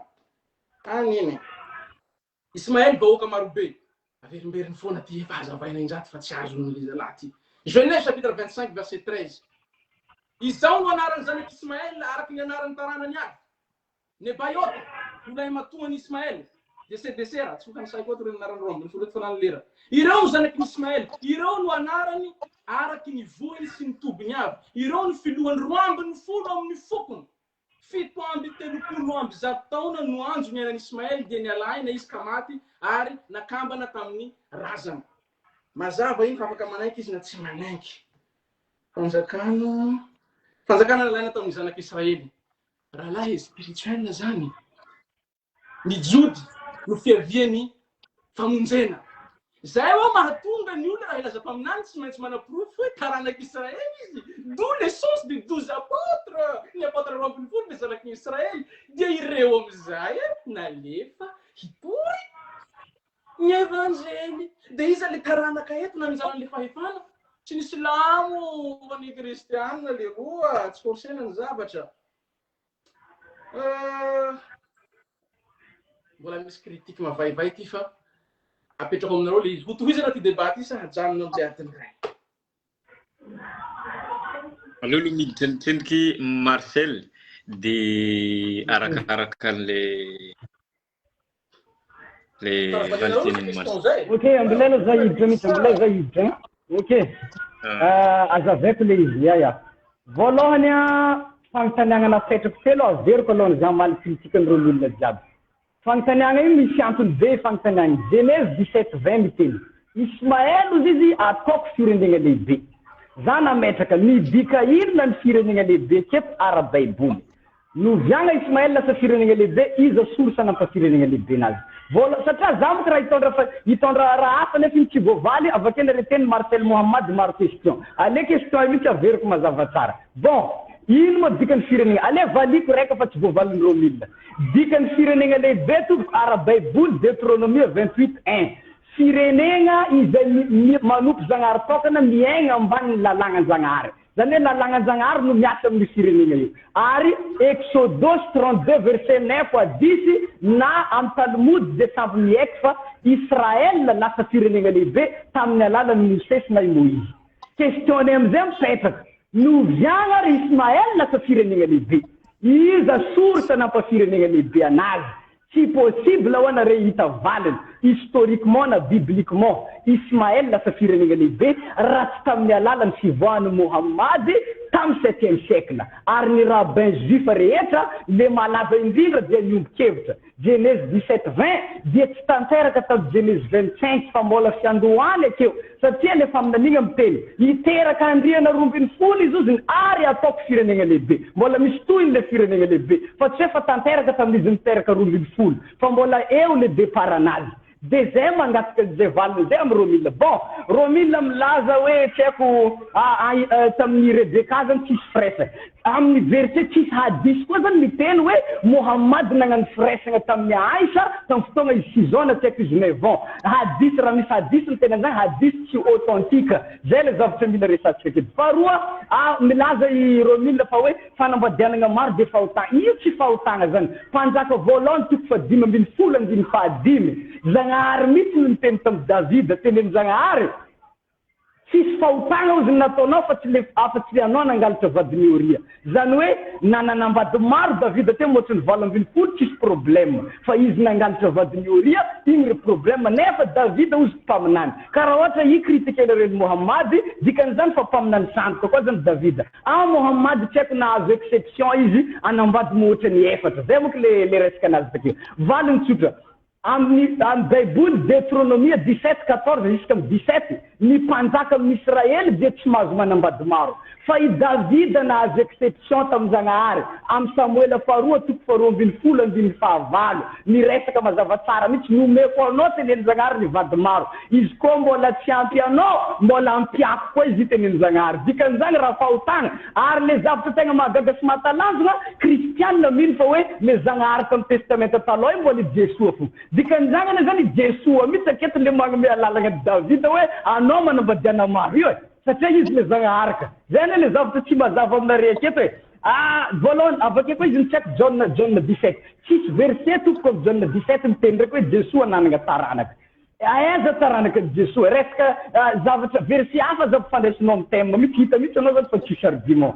Bon, anao fa tsy nahita raha resagna maro be. Zay ametraka question vaovao ka ataonareo maro question moa zay ty niany. Nefa le question ndraiky tsy voavalinareo, zay amizay hitondra argument kely, nefa zany le zavatra tegna mampalahelo, argument na catéchisme catéchomène ndao entindreo milina aminay aketo fa tsy argument na resak'olo mahay baiboly. Zay natonga anany teny akaroke niveau ny débat tompoko azafady fa tsy argument njaza karantsagny. Zay miomagna zavatra volenta nefa zavatra tsy dikany aby zavatra retandreo mila mbola tsy voaprofonao mihitsy hoe Mohamad atreto mpaminany sandoka ane mbola tsisy preuve zany mihitsy anao. Zay tompoko miandry critère napetraka ny Zagnahary mahasandoka ny Mohamad natonga anareo mizingizina fa izy sandoka io moa.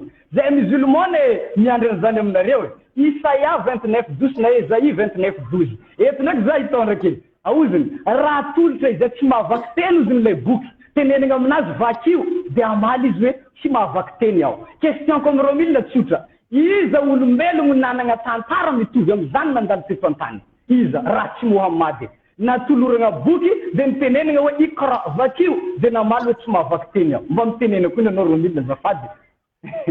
Zay zavatra tsy mandany fotoagna lavany. Ya, sady efotogna 5 minutes igny lany. Nangataka amin'ny olo pizatsika leo tohizagna izy. Donc, prolongé-tsika izy à 1h30. On aura jusqu'à... donc, manana 30 minutes jusqu'à restant. Oui. Alors, Romil. Oui, Mahendra. Ah, on a ça. Oui. Et, za manko tsy dia haiko loatra le mandainga.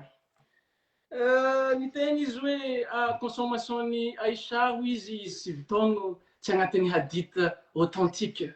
Ho ianareo public katolika tsy mahafantatra loatra ny finoana silamo. Miantsona hoe hadith authentique dia rehefa izy misy ny teny hoe sahih. Rehefa izy misy sahih zay dia authentique izy zay.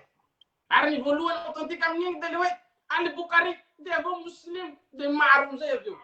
Ao anatin'ny hadith authentique tompoko no misy an'io Sahih al-Bukhari numéro 5133 dia mbola miampy koa misy Sahih Muslim numéro 1422 paragraphe A sy 1422 paragraphe B.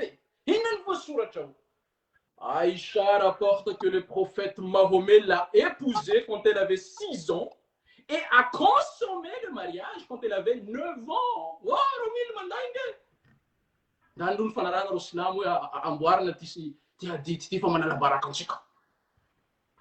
Un taona izy natao mariage, 7 taona izy nanovana firaisana ranofo ilay zazakely 7 taona, nefa le mpaminany lehibe manao firaisana ranofo amin'ny 12 taona, sady 170 ny vadiny. Tsy ampy ahy reo ho izy fa aloha.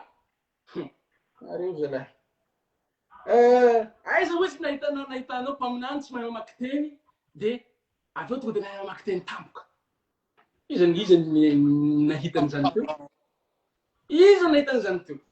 Ny tena tsy mitenena ty zavatra ty fa averiko tenenina hoe ny tena mahaloza an'le témoignage ny Mohamed ane am'le hoe izy am'le verset teneniny teo hoe vakio ty récite ça. Dia izy tsy nanaiky fa tsy miteneny le izy teo. Nuk andainy ilay devoly misandoka ho anjely intelo izy. Forcena zany hoe vakio. Zaho izy tsy hamaky. Nuk andainy ndraiky vakio. Zaho tsy hamaky. Nuk andaina faniteny nefa hialaina Mohamed zay vao nanaiky namaky. Taiza tompoko Andriamanitra taoriana natonga avy Jesosy Kristy niaina natao zavatra ohatran'izany. Aminany sandoka. Andriamanikafa sandoka demony makatahaka an'Andriamanitra zany. Ao. Averiny foana manko le hoe Ancien Testament ohatran'izao Davida. Mody tamin'ny tsy heno le hoe amin'ny finoana jody, amin'ny finoana kristianina. Ni Ancien Testament, c'est de la pédagogie de Dieu. Makany amin'ny perfection izy. Dia aiza le perfection tanteraka? Ao amin'ny Jesosy Kristy ilay Mesia. Averina ampiran'olo te sy manazava an'izany. Noho izany zavatra nisy tany amin'ny Ancien Testament tompoko efa novakikonao lavabe teo. I Jesosy Kristy nanambara amin'ireo farisianina reo ny hamafy ny fonareo nahatonga ny Moïse nanaiky an'izany fa tamin'ny voalohany tsy mba izay. Le raha niazavaiko foana ve no averina eto dia vonareo mangataka 30 minutes. Efa nalamin'ny Jesosy ny dégâts maha Mesia azy. Nikorotan'ny Mohamed mpaminany sandro izay tsy mety any zany lehilahy hanambady ray zany fa mila fiadanana sexuelle hanambady vehivavy efatra no teneniny amin'olona le ry maka jusqu'à amin'ny 11 femmes. N'importe quoi. Misy kritika hafa zao fa voavaliko ny fanontaniana. Ty averimberiny ngia foana ty hoe mbola tsy voavaly foana le fanontaniana hatramin'izao. Ry katolika malalaka averinareo ino ty débat ty rehefa vita. De ho hitanareo voavaly ve le fanontaniana sa tsy voavaly. Ka le niveau ny pathétique. Ny censé le firenena marobe ho izy Andriamanitra manompana Andriamanitra tokana.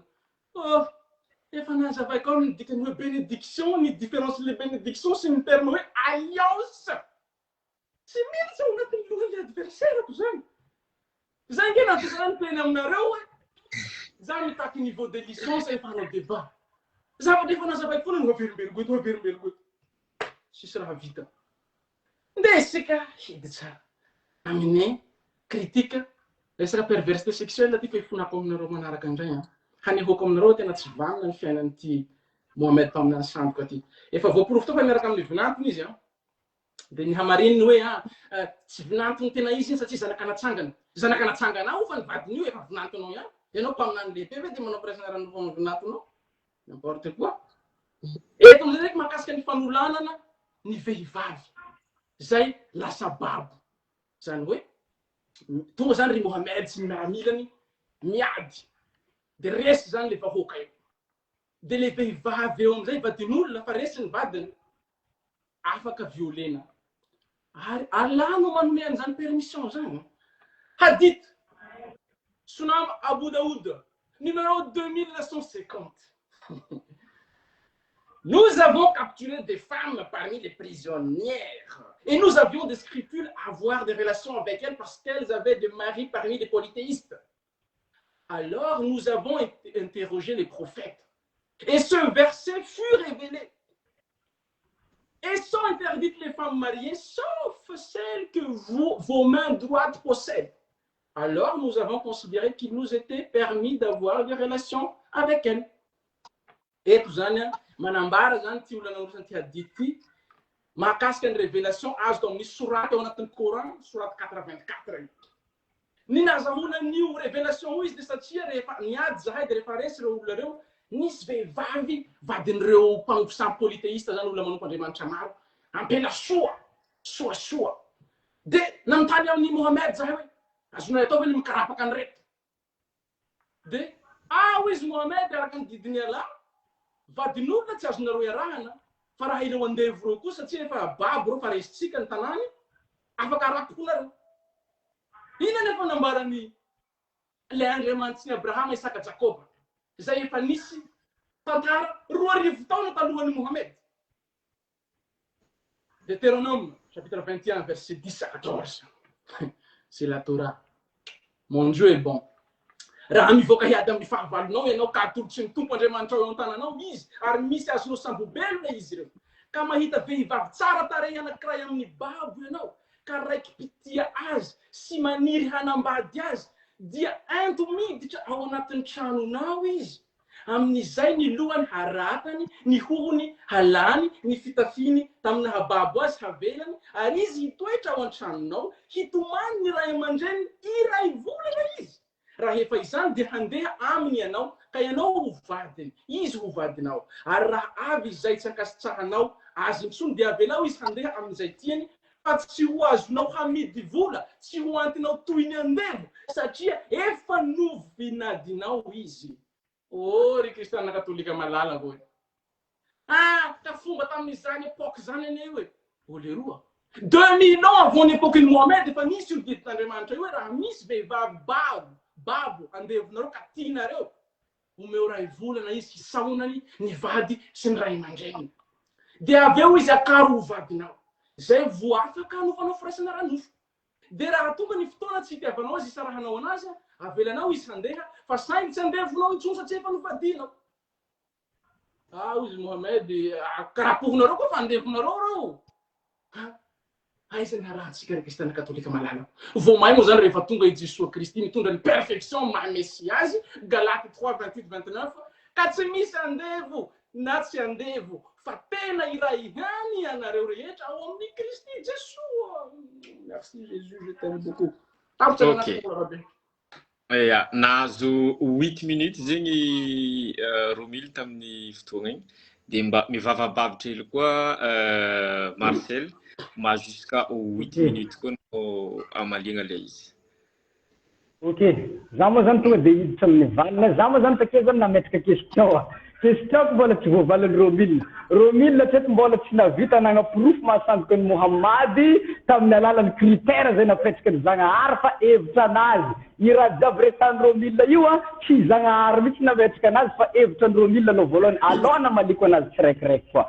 Faharoa misy zavatra tiako préciser. Bukhari ndraiky Muslimo hadith sahih tsary misy texte mitsy miteny nagnano firaisagna tamin'ny Aïcha Mohamady. Alefaso aketo zany ary vakio amin'ny teny arabo hadith io raha ohatra ka tegna expert amina hadith marina anao. Satria na zahay mamaky anazy amin'ny teny arabo zahay tsy mahita an'izany akao. Anao olo tsy mahay anazy amin'ny teny arabo ndraika anao misy mahita an'izany alohanay akao mahagaga mihitsy anao ty Romil. Faharoa magnaraka an'izay hoe Mohamady tsy haiko nikindena anjely na ifikifiko ananjely valiny tsotra i raha ina le raha resan'ny Romil na miverina agnaty baibolinazy Genèse 32 verset 22 hatramin'ny 32 i Jakoba tokoa dia miady tamin'anjely mihitsy tamin'ny fotoagna io jusqu'à nitirely i Jakoba mihitsy le fotopelyle anjely jusqu'à zareo niady takeo. Raha ohatra araka i Jakoba niady tamin'anjely na ifikifiko ananjely tagny tsy sandoka izy. Tonga Mohamady aty ndraiky izy zany ataona anjely resan'anjely na dia diso le traduction Romil satria za fa tsy andany fotoagna lava dia zay zavatra zany mahasandoka ny Mohamady tsy mahasandoka ny Mohamady zany. Daniela 10:8 jusqu'à 10 Daniela koa nataona anjely karahan'io akao. Ndana révisé baibolinao Romil fa olana ne tsy mahay baiboly mihitsy le olo magnano débat aminahy aketo fa niveau na tsy haiko zazakely tsy te haingo mety maternelle mihitsy angamba le niveau magnano débat aminahy aketo raha le fahazahoako anazy. Bon magnaraka an'izay zany i Romil zany niteny hoe Mohamady zany tsy haiko Zainaba io vinantony io. Tsy vinantony Mohamady Zainaba. Ya vinantony Mohamady Zainaba fa Mohamady tsy nagnano firaisagna tamin'ny Zainaba tamin'ny fotoagnany izy zanany hoe izy vadiny zanany fa efa taty afara. Ary tsisy proof agnatin'ny baibolinao miteny hoe raha olo avy vadiny fianakavianao dia tsy azonao alaigna vady. Tsisy zany. Fa baibolinao mihitsy hoe mampirisika aketo zany fa hoe azo alaigna vady ary amin'ny Deutéronomie 25 verset 5 azonao alaigna vady vadiny rahalanao izy koa fa maty izy anao manambady anazy zany ane raha voasoratra koa e. Ary resan'ny baiboly ao fa i Joda mihitsy nagnano firaisagna tamin'ny vinantony nitirahany kambagna nefa mbola vadiny zanany ary avy tamin'igny zaza regny no nipoirany Jesosy le Zagnahary tomponareo kristianina sanandro io ane. Zay le zavatra misy aketo. Mohamady nandeha tsy haiko nanagna andevo voalohany baibolinareo mihitsy mampirisika mandeha malaka andevo magnandevo olo ary mividy andevo zany ane amin'ny Lévitique chapitre 25 verset 44 révisé mampirisika na vidy andevo zany preuve nareo dia teny Mohamady sandoka zay gaga ary zay talanjona. Mohamady tsy haiko viavy fogna ny velominy taminady fa lehilahy jiaby tsy haiko niadivany zareo dia rehefa azo le viavy regny dia nalaigna vady tsy nagnanaovana farisaka fatifatany nalaigna vady. Agnatin'ny baibolinao akato ny tegna lozany e satria baibolinao miteny amin'ny numéro 31 verset 17 ary io Moïse io satria io agnatin'ny Torah io zavatra io mihitsy no miteny hoe anareo izy kofa mandeha miady vonio na lahiantitra oziny na tanora na zaza madinika tsy haiko na zaza minolo jiaby voninareo ino fa hotagnan'ireny fa oziny fa ny viavy vierge ihany no velomo alevo anareo. Atao ino araka viavy vierge regny? Ary amin'ny fomba ahoana fantaranao magnavaka viavy raika amin'ny masonao hoe i viavy ty vierge hitanao ivelona akeo raha tsy violenao izy. Midika zany verset miteny fa violeo anao izy izy kofa hitanao vierge izy zay vao izy alainao vady zay na izy aketo zany ary mbola preuve-n'izany mbola mampirisika miviolina maraka ny baiboly Esaïe 13:16 miresaka mazava tsara mihitsy le baiboly aketo hoe ny tragnony izy ho baboina ny vadiny violegna ho savihina ary ny zanany madinika izy vonoa io masony zany raha resan'ny baibolinareo akao ne ary Osée 14:1 tegna grave tenen'ny baiboly aketo ny vehivavy bevoka ozy dia tatao ny kibony ary vonio izy zay le zavatra voasoratra akao anareo amizay le kritika Muhammad alony anareo jery Muhammad jereo aloha le zavatra agnatin'ny baiboly nareo koa fa lasa miakize le olona akao fogna anareo izy koa fa nareo iakize Muhammad tsisy fanontanianako makasika firenena lehibe mbola tsy voavalin'ireo milina noviagna Ismaël lasa firenena lehibe iza source nafa firenena lehibe anazy tsisy valiny zany ary magnaraka an'izay Esaïe 29:12 ozy takeo raha tolotra le olo tsy mahay mamaky teny ny boky tenenina izy vakio amaly izy hoe tsy mahavaky teny aho iza olombelogno nanagna tantara mitovy amin'izany nandalo teto antany zany le questionné hoe amiagna boky de tenenina ikra vakio de amaly izy tsy mahavaky teny iza olombelogno nanagna tantara mitovy amin'izany anao mila manognona agnaran'olo moka satria zay miteny hoe Muhammad izy io akeo dikan'izay zany le zavatra jiaby tsy haiko resahany romila reo zany fa voavaly bon zay ndraiky koa zany ametraka zavatra vaovao John toko voalohany 5:7 katram 5:20 miteny ireo jiosy tamin'ny andron'i Jesoa de niandro olona anankitelo rehefa nagnano batisa ijoany mpanao batemy de miteny zareo hoe ianao ve ozy zareo no Kristy tsy izy aho ianao ve no Elia tsy izy aho ilay mpaminany ve anao tenenjare tsy izy aho izy zay le zavatra nandalo te dikan'izay zany zareo niandro olo telo ary Jesoa magnazava ny raha Matthieu 17:10 tenen'i Jesoa hoe satria zareo nagnontany amin'ny fomba ahoana anao Kristy tenen'i zareo nefa le Elia mbola tsy tonga nefa Elia io tonga alohan'ny Kristy araka ny voasoratra agnatin'ny bokiny tenen'i Jesoa Elia efa tonga fa nareo tsy nino anazy ary izy io ijoany mpanao batemy ary Jesoa koa ny teny magnaraka tenen'i Jesoa de za amizay zany le Kristy iza ry le mpaminany aketo zay le fanontaniagnany aketo iza le mpaminany nandrasagna aketo io après Jesoa ty iza le mpaminany aketo io satria aketo zany verset miteny tsara be hoe Elia ijoany mpanao batemy Kristy i Jesoa iza le mpaminany zareo mbola niandro mpaminany farany iza le mpaminany aketo iza zay le questionné de tsy haiko aholakolokanao koa zany niany ary io mpaminany tsy Jesoa mpaminany io mpaminany maminany fiadanagna voalaza amin'ny Jeremia 28:9 de zay zavatra zay miteny iza Jesoa nilaza fa izy tsy tonga hitondra fiadanagna eto antany fa sabatra ary Muhammad nitondra le finoana Islamo dikany Islamo zany fiadanagna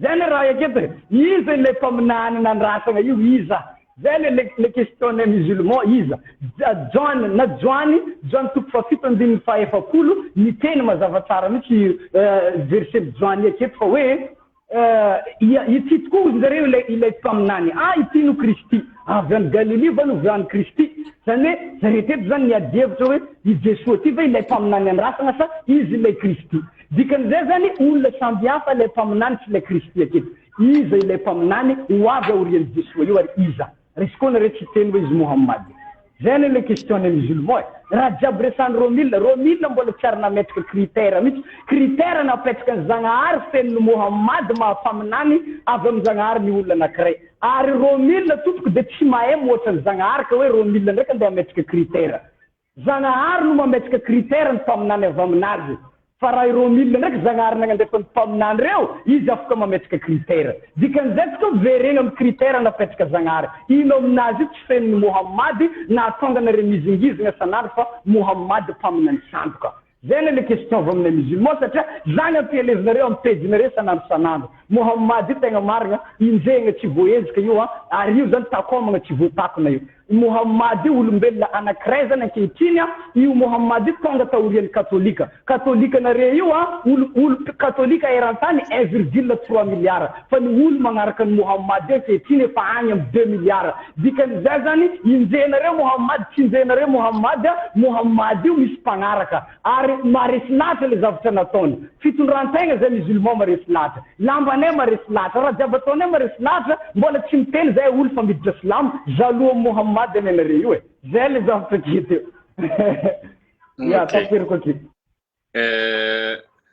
on a que 10 minutes de mino zany ngamba fa tokony efa tsy hisy fanontaniana hipetraka eky satria mamidriky Romily mamarana Marcel ialagna tsiny zegny amin'ny mpagnaraka fa tsy afaka hidarihatra be mandrakizay atsika ito fa de asa ino mba tiany faraparany entiny Romily de mba mamaraparana izy amizay koa Marcel Ok, tsika tena marina nanomboka tara kely isika satria nisy problème technique amin'ny fidiranao iny donc tsy nanomboka 19h30 pile isika fa eo amin'ny 34 Oui, oui, afaka maka. Donc je propose 5 minutes zahay hein, de aveo 2 minutes amizay manao famarana Restant manano closing. Ok. Ry katolika malalako. Nareo ngamba mety sanita mitarenareo mihome satria zay foana naverimberiny olo hoe firenena lehibe efa nivaliako impiry. Fa tsy hitanareo le gisa asiana rano de tsy mety lena regny. Ohatran'izay le izy. Arahiko avy aty ambany le kritikany. Za mbola nisy kritika koa ato mahakasika le faminanina sandoka nataon'i Mohamed fa tsy haiko na mbola hanao fotoana amin'io. Fitondran-tena ho izy zahay d'accord. Amin'ity débat ty tompoko maro ny olona niantso anazy zanjiko azafady aza magnano débat anao fa ho vonoiny zare anao io hoe fitondran-tena ny silamo menjika taiza nisy moské ny bombardevan'olo teto ny église bombardevany silamo reo reo ny tsy silamo fa olo manaratsy fiona silamo reo ny radicaliste zahay kristianina rehefa extrémiste mahafoy ny ainay ho fitorinany evanjely. Nareo silamo rehefa extrémiste mahafoy mamono olo nareo ho fitorinany alanareo. Eo aloha efa le fitondran-tena efa pitoyable. Aniny. Sifrana islamo maro be nefa zahay vao tonga amin'ny 7e siècle nareo katolika vitsy par rapport anay. Oleroa. Raha olona tsy nivoaka ny Madagasikara za de resinao. Fa zahay efa niara tao amin'ny tany musulman. Gajaina ny Marokana raha mivadi-pinona.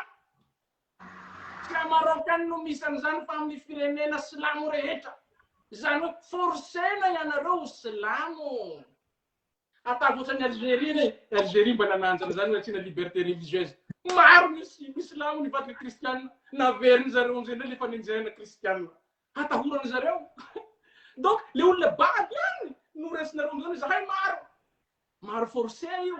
Taiza nisy olona hiala bevana kristianina ka norohany ray aman-dreniny. Sisa tsy ho zanako tsony ianao. Menasaiko ho faty anao. Ao amin'ny silamo ihany no misy an'izany. Voavaly iny tsy hitondra fiadanana fa sabatra. Tadidinareo hoe le débat-tsika tamin'ny voalohany kristiana katolika malalaka hoe le 4 sens de l'écriture. Jesosy tsy hitondra fiadanana fa sabatra fa i Mohamed nitondra fiadanana satria nidikan'le musulman sa silamo izy fiadanana. Leroa tsy menatra ve anao miteny an'izany. Jesosy Kristy rehefa ho samborina namoaka antsy Piera de nitenen'i Jesosy Kristy hoe alamino iny, ampirimo iny sabatra anao iny. Fa tsika tsy ohatran'izany. Ohatran'ny zanak'ondry izy Isaïe 53 vonona tsy mamaly. Ny apôstôly maty martiry ny kristianina voalohany indray natao Roma maty martiry tsy namaly. Fa nitombo ihany ny isan'ny kristianina. Mohamed nitondra fiadanana mba olo sagnana ny olona hino an'izany. Tsy dirako ty amin'ny débat ty le guerre no antena Mohamed. Satria ho lava ny débat mbola idirako zay. Fa ny olona rehetra mahay mikaroka de mahafanty fa zany Mohamed zany ny maha Mohamed azy de resaka guerre. Mbola vitsivitsy ry zalata wala maiky tao mbola tsy nasany aby fa efa nifindra am'izay zalata na medima efa maromaro manomboka nisy am'izay ny fianakena amin'ny karavany. Tsy dirako eto zany. Donc ny Jesosy Kristy miteny tsy tondra fiadanana fa sabatra le sabatra teneneny de le fahamarinana. Le fahamarinana mampisaraka ny olona. Tsy rehefa tenenana le fahamarinana de hoe tsy zakanay zany ohatra nataoko ato amin'ny page ato za miteny ny fahamarinana de tsy zakan'ny olona de resin'ny olona ho fahavalo. Mais je m'en fous. Je suis le petit frère de Jésus. Fa tsy mpanompo olombelona. Iza hozy ny mpaminany tonga aorian'i Jesosy Kristy. Aorian'ilay Mesia tompoko, kitsaho amin'ny tany ny fivavahana kristianina rehefa tsy hinoanao je m'en tape. Ndany anao mianatra any amin'ny jody any, fa ny jody mampianatra anao an'izany. Hoe am'le talimody nitenateneninao teo. Tsisy mpaminany koa tonga aorian'izany Mesia zany. Mesia zany c'est la perfection des révélations mon frère. Azavany impiry zao. Firenena lehibe ty tsy verenako ny zavatra fa azavany imbetsaka be. Ahoana ny afantarana olo hoe vierge ny olona. Bon, raha zakely nazavakely fa maro olona mijery antsika tsy fantako am'izany donc mitovy am'le fanontaniana tanohy hainao hoe romily be voaforo. Zay koa ny dikan'ny questionao ty hoe ahoana ny afantarana hoe vierge ny olona anankiray. Any amin'ny testament anareo izy maro olona manambady maro. Manambady ny vadin-drahalainy rehefa maty ny rahalainy. De mahina reo tsy teneninareo fa i Mohamed teneninareo. Rahalahy mba henonao zaza fa teneniko moramora le izy. Mety zany tabataba ngamba tsy azahoanao anazy. Hitanao ny Ancien Testament misy ny pédagogie de Dieu, misy antsoina hoe volonté permissive. Ohatsy ny tany aloha zao, maso solo ny maso, nify solo ny nify, ny tezana reny le vahoaka andevo. Le perfection aiza ao amin'ny Mesia, i Jesosy Kristy zay inoanareo fa Mesia. Zay mahatonga Jesosy niteny hoe maso solo ny maso nampianaranareo fa za miteny ndray hoe tiavo ny vahavalinao tahaka ny tenanao. Raha misy mamelaka anao ato, omeo azy ny ato. Azonao le dikan'le perfection. Donc critiqueo satria nareo tonga hanarina le fahadisoan'ny kristianina. Critiqueo le evanjely anatin'ny Kristy raha te hanao comparaison anao fa tsy ny zavatra tany amin'ny vahoaka andevo no entinao ho kritikina eto. Azonao le izy. Fa tsy zany efa mamerina foana hoe le hadalana ianan'le vahoaka nandevo efa nalaminy Jesosy Kristy le dégâts. Efa naveriko mimpiry aminao zay. Fa i Mohamed mampamanana sandokaza niverina izy de nakorontana indray ireo satria izy lehilahy te hampiadatena ranofo. De voilà. Tapitry zany mbola afaka tapitry ninao. De miditry Marcel manana 5 minutes koa Marcel itondrasana. Ok, bon, za moa zany zavatra dirako hoe ampatsiahivoko le olo fijerentsika foana le izy. Thème keto hoe Mohamad hoe mpaminany avy amin'Andriamanitra sa mpaminany sandoka. Zay le loha hevitra keto. De ny olona tegna mahay mamaly ny sujet anao voalohany sy de Zagnahary ihany. Aiza critère jiaby napetraka Zagnahary mahampaminany ny olona anankiray de fen'ny Mohamad. Omeo anay tompoko azafady. Ny critère napetraka Zagnahary mahampaminany olona anankiray tsy fen'ny Mohamad ka nahatonga nareny laza fa izy mpaminany sandoka. Napetraka firenena lehibe. I Moïse ozy source nampafirenena lehibe ny zanak'Israely. Bon, noviagna Ismaël sa firenena lehibe, iza source nampafirenena lehibe nazy. Tsy possible nareta valiny. Historiquement na bibliquement, raha tsy hoe Ismaël sa firenena lehibe tamin'ny alalan'ny fivoahan'i Mohamad tamin'ny 7e siècle. Zay le zavatra resaka. Bon, za maly resaka vonigna olo koa fa miala agnatin'ny finoana Islam. Agnatin'ny baibolinao tanao za zany mamaly à travers le baibolinao fogna. Deutéronomie 17:3 vonigna tompoko ny olona anankiray zay miala finoagna. Ary Davida ihany koa isan'ny sefin'izy io. I Davida tompoko de mamono le olo miditra agnatin'ny finoagna. Mamorose olo miditra agnatin'ny finoagna. Deutéronomie 10:10 olona miditra agnatin'ny finoagna. Samuel faharoa 8 zany mbola miresaka tsara misy koa fa hoe mandoa etra koa le olo zany miditra agnatin'ny religion. Anao moka niteny ta vidéonao raiky hoe Islam mampagniraka olo mandoa etra. Davida tegna mpagnano raha jiaby resanao aketo. Ary lombolombony le resanao makasika Mohamad io mihitsy agnatin'ny baibolinao satria Deutéronomie 21:18 jusqu'à 21 zanakanao maditra vonigna. Exodus 31:14 vonigna ihany koa zany izy koa fa tsy mitandragna ny andro sabata anao. Sisy raha jiaby anao vonigna. Jesosy amizay niteny Jesosy le Zagnaharinao io mihitsy amin'ny Lioka 19:27. Ireo fahavaloko zay tsy magnety anjakako reo izy ho eto atika volo eto anatreko. Jesosy le miteny akeo. Ary mbola Jesosy fa miteny tamin'ny mpianatra anazy. Fantatra nareo zany fa nanakanareo tsy mitondra kitapom-baty sy kitapom-bola teo aloha. Ankehitriny izy hoeto manaraka nareo ny kitapom-baty sy ny kitapom-bola. Ary zay olona tsy manana sabatra izy, oka izy andafony lambany ka ividy. Ataony Jesosy ino sabatra? Anavoasany pomme de terre, anao ihany mamaly anazy angamba. Bon, magnaraka Romile mizingizaka hoe tsisy mpaminano izy afaran'ny Mesia. Valiny Romile tsotra be, anao tsy mahay baiboly. Asan'ny apôstôly 21:10-11. Misy mpaminany tafaran'i Jesosy ary baibolinao mihitsy mihaiko fa izy mpaminany. Agaba agnarany. Asan'ny apôstôly 21:10-11. Réviseo zany fanatin'ny baibolinao koa. Raha ty nefa tsy débat. Raha ty zany fampianarana baiboly gratuit avy amin'ny musulman ho an'le olo zay tsy mahay baiboly kristianina karany Romile io mihitsy le ampianarana anazy aketo. Satria nivaon'ny Romile indray tsara hoe nivaona catéchisme ndraiky catéchomène fa tsy nandalana religion comparée. Raha io le nivaonao Romile andeha hagnano débat aminanao de aza magnantegna mihitsy. Ary zaketo mba ho fagnajako le kristianina jiaby magneran'ny Madagasikara mitambaranareo jiaby miombona mihitsy agnampin'ny Romile amin'ny débat-ny magnaraka satria za misafidy thème amin'io. Eko tsara be na nareo jiaby miombona tsy avovany le thème zay hoentiko akeo. Zazy raiky magnano débat aminareo jiaby. Zany mbola défi koa apetraka aminareo jiaby ane. Bon, za zany fa tsy haiko tsisy raha hafa tokony resako fa le question taketo tsy voavaly. Raha za mbola hitondra question vaovao teneninareo hoe maro question loatra Mohamad Marcel zany le excuse nareo débat. Nefa question le fa tsiraidraiky tsy voavalinareo. tsy ambola navita nagnaprofo mihitsy nareo hoe samboka i Mohamady tamin'ny alalan'ny critère Zagnahary na critère rehiry fa hevitra ny Romilda no noentiny tamin'ny tiadievitra ty teto hevitra ny Romilda tompoko tsy matchina amin'ny musulman satria i Romilda io zany tegna marina tsy mahay moatra ny Zagnahary izy ary tsy mahay moatra ny rehiry ary tsy Romilda mihitsy ny Zagnahary nagnandefany reo reka izy andeha ametraka critère amin'ny musulman fa am fotoagnany anao Zagnahary nagnandefa ny hiraka reo am'izay fotoagna zay anao mametraka critère aminay hoe ity no mahampaminany samboka olona raiky satria na nataony Mohamady regny na tsy nataony tsy agnisan'ny critère mahasamboka anazy raha fiainagna anampaminany no ijerevantsika mpaminany fa samboka olo jiaby Noa nagnano tanimboloboka nisotro tamin'ny divay nagnary lamba jusqu'à hitany zanany fitanjahany agnatin'ny baiboly akao ihany koa i Abrahama nanambady anabavany mbola baiboly miteny Isaka nanambady any Rebeka 3 ans zazakely mbola baiboly miteny Isa ihany boridagna tagnatin'ny 3 taogno Ezekiel mihinagna zavatra maloto le avoakantsika olombelogno isan'andro igny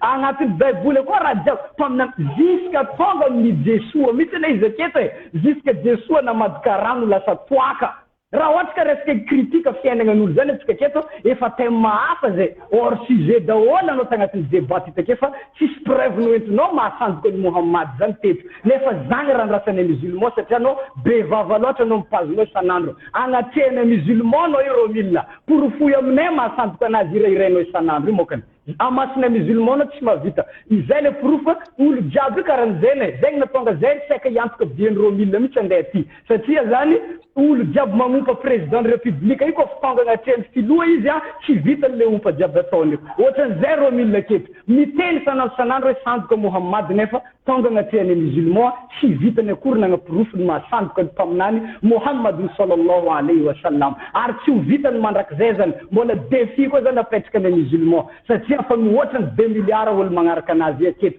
tsy tagnanareo fahazavagna ny finoana Islam na iezaka karakory anareo amaraniko anazy verset Qur'an mihitsy yuriduna liyutfiu nura Allah bi afwahihim wallahu mutimmu nurihi walau kariha al-kafirun tenen Zagnahary miezaka zareo anatina ny fahazavagna Zagnahary fa fahazavagna Zagnahary tsy tampona na de miezaka sahala amin'inona zay ireo olona zay tsy tino sahala amin'ny Romilda katolika Ok, faranko okay, de miteny Romilda raha de avake za magnano conclusion. Ok. Oui, Romilda, ino no azonao ambara amin'ny conclusion? Minute ampatsy ivanazy so de izy resaka raha lavabe koa. Managna 2 minutes est-ce que.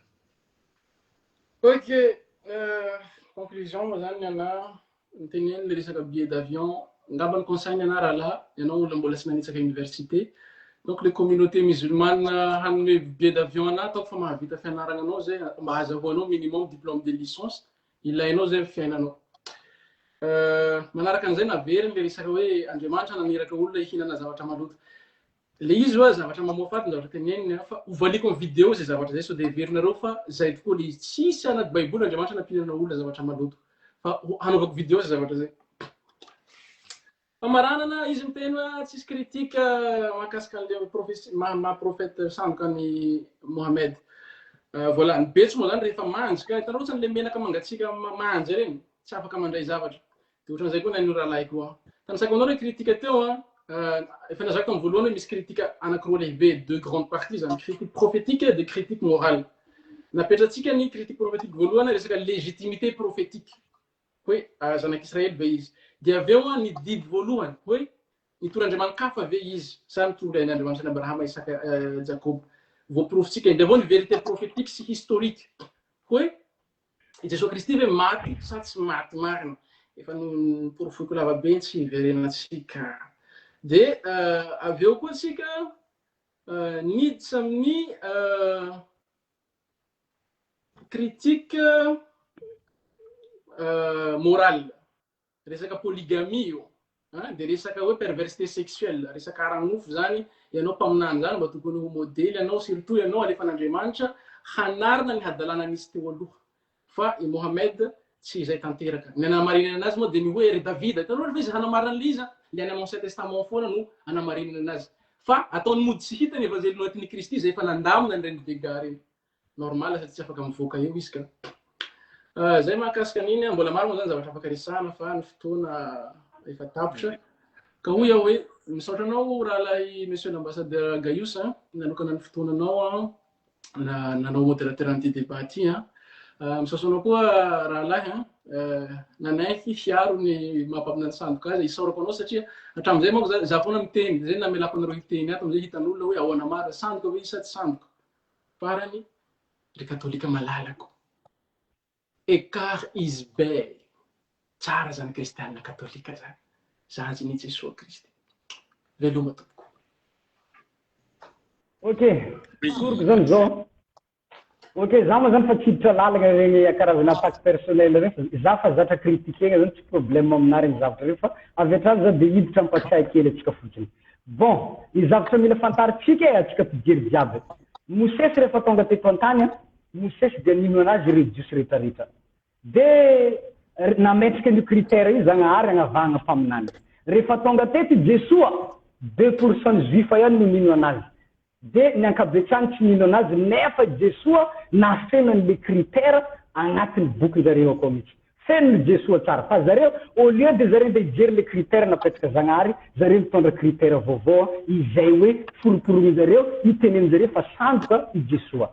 Tonga am'izay ndraiky ny kristianina taty avy afara mitondra baiboly ny kristianina zany ary milaza fa mino ny Mosesy ary mino ny Jesoa ihany koa io fivavahana kristianina io. Fa le zavatra tegna nahagaga sy natalanjona rehefa tonga zany taminany Mohamady dia nafeno le critère ihany koa Mohamady. Fa au lieu de zareo de hifototra amin'ny critère igny zareo mitondra mamily le zanak'olombelona. Karaha nataony juif namily an'le critère ary mamily ny zavatra ihany koa ireo milina karaha nataony devoly namily ny Adama sy Eva tagnatin'ny paradisa. Voalanjalanjako tsara le zavatra resako aketo. De rehefa mamily le zanak'olombelona zareo am'izay tsy ino de Jesoa niteny tamin'ireo jiosy amin'ny Joany 5:22. Raha ohatra ozy ny kaza tsy tonga nilazany marina taminareo tsy nanan-keliko anareo. Fa ankehitriny ozy ny za tonga nafeno le fepetra nefa anareo tsy nino dikan'izay zany anareo jiaby teneno zany anareo io fa tsy avitra anareo fa very lalana. Ohatran'izay ihany koa raha ohatra ka Mohamady tsy tonga tsy nanan-keliko anareo katolika jiaby. Fa Mohamady fa tonga nafeno le fepetra agnatin'ny bokinareo. Anareo miziriziry tsy ino karaha nataony juif jiaby regny dikan'izay fa tsisy fialagna azonareo atao. Anareo jiaby very lalana daholo izy koa tsy hagnaraka Mohamady.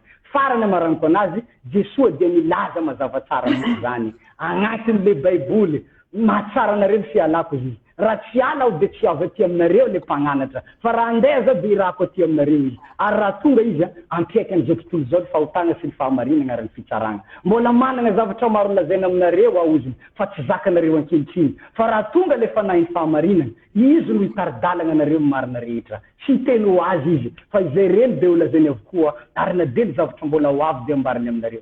John 16:8 mandeha akagny réviser zany zavatra zany fa miresaka tsara mihitsy ny mpaminany Mohamady fa tsy mifanahy masina araky ny resan'izy ireo. Ka afatra ho atsika mpijery ajaina nagnaraka an'ity débat niany ity de tsotra hoe atsipiny tady antandroka ny omby atsipiny teny ampony mahalala ary afatra ho amin'ny musulman jiaby azakivy atsika am'le fagnaratsiagna jiaby fa tsy voaniany izy io finoagna atsika mandroso fô ary atsika musulman jiaby mitambatra sy miray igna izay ihany no fahombiazana sy ny fandresegna atsika jiaby mitambatra miaraka manandratra ny voninahitra ny finoana islamo.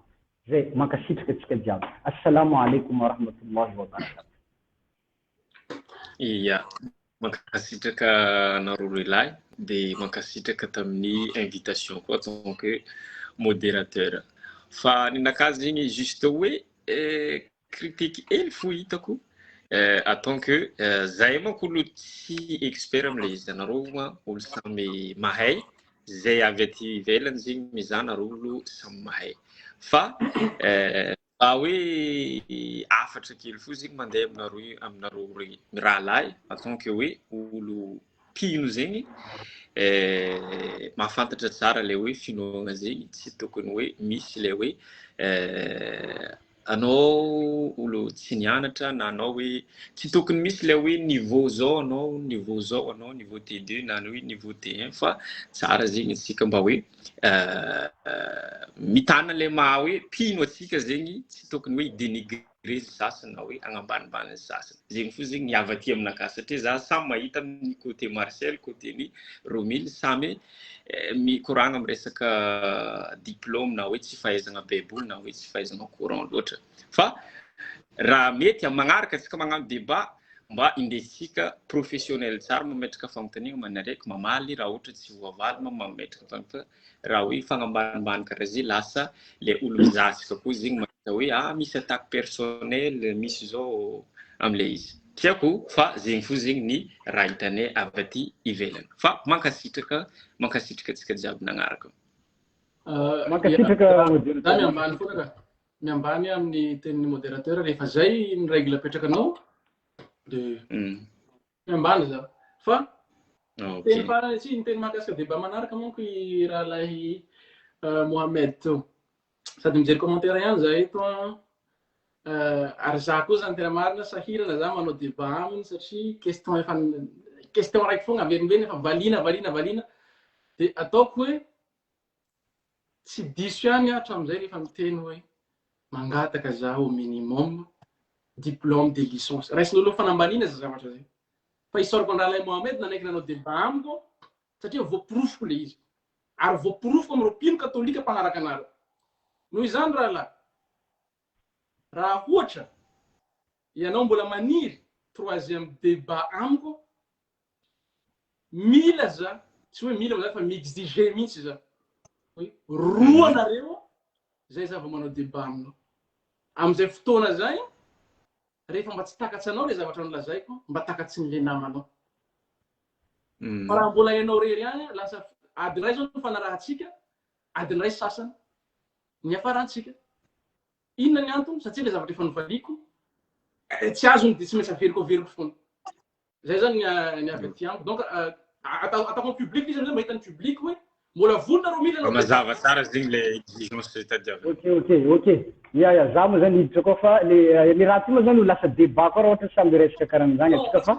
ny zavatra avy aty aminazy zany hoe ambilay za hiteny farany ny zavatra avy aty aminazy zany tsotra be mankasitraka ny modérateur am'izay consigne zay raha olo angamba nagnaraka débat nataoko jiaby za tsy magnano an'izany misy fa débat nataoko lasa fa efa izavatra fa fomba fiadiny Romile izy io de mba ataoko aminazy hoe est-ce que zakany le zavatra ataony amin'olo io de zay fa raha zay le lalagna mipetraka de bon tsisy problème zay zavatra zay za zany mirespecte an'izay tsisy problème am'le teny ambassadeur Gayus zay de magnaraka an'izay moa zany Romile zany mangataka hoe za ndeha ampiagna olo magnaraka za mihitsy azo mangataka hoe anareo kristianina miombona jiaby mitambara hagnano débat aminazy raiky satria zany tsy le resaka nivoana licence anao aketo moa zany mitovy amin'olona zany hoe olo andeha hagnano docteur de anao ndraiky mangataka certificat na bâtiment zany le raisonnement Romile aketo hoe débat religieux anao miexige tsy haiko zavatra na licence raha ohatra za mihitsy ny tokony exige zay zavatra zay aminao hoe aiza ny diplôme ny religion comparé ny monsieur Romile bon tsisy moa zany izy sady tsy nandalagna fa magnano recherche etsero fotsiny de miteny fa mahalala an'le kristianina fa za ndraiky miresaka amin'ny kristianina jiaby raha mbola i Romile io hoentina reketo amin'ny débat magnaraka afa baraka aketo finoagnanareo zay fotsiny le avy aminazy zany de mankasitraka atsika jiaby nagnaraka hatramin'ny farany de amin'ny magnaraka ndraika zany za misafidy thème ny débat amin'ny magnaraka mankasitraka merci veloma daholo samy tenin'Andriamanitra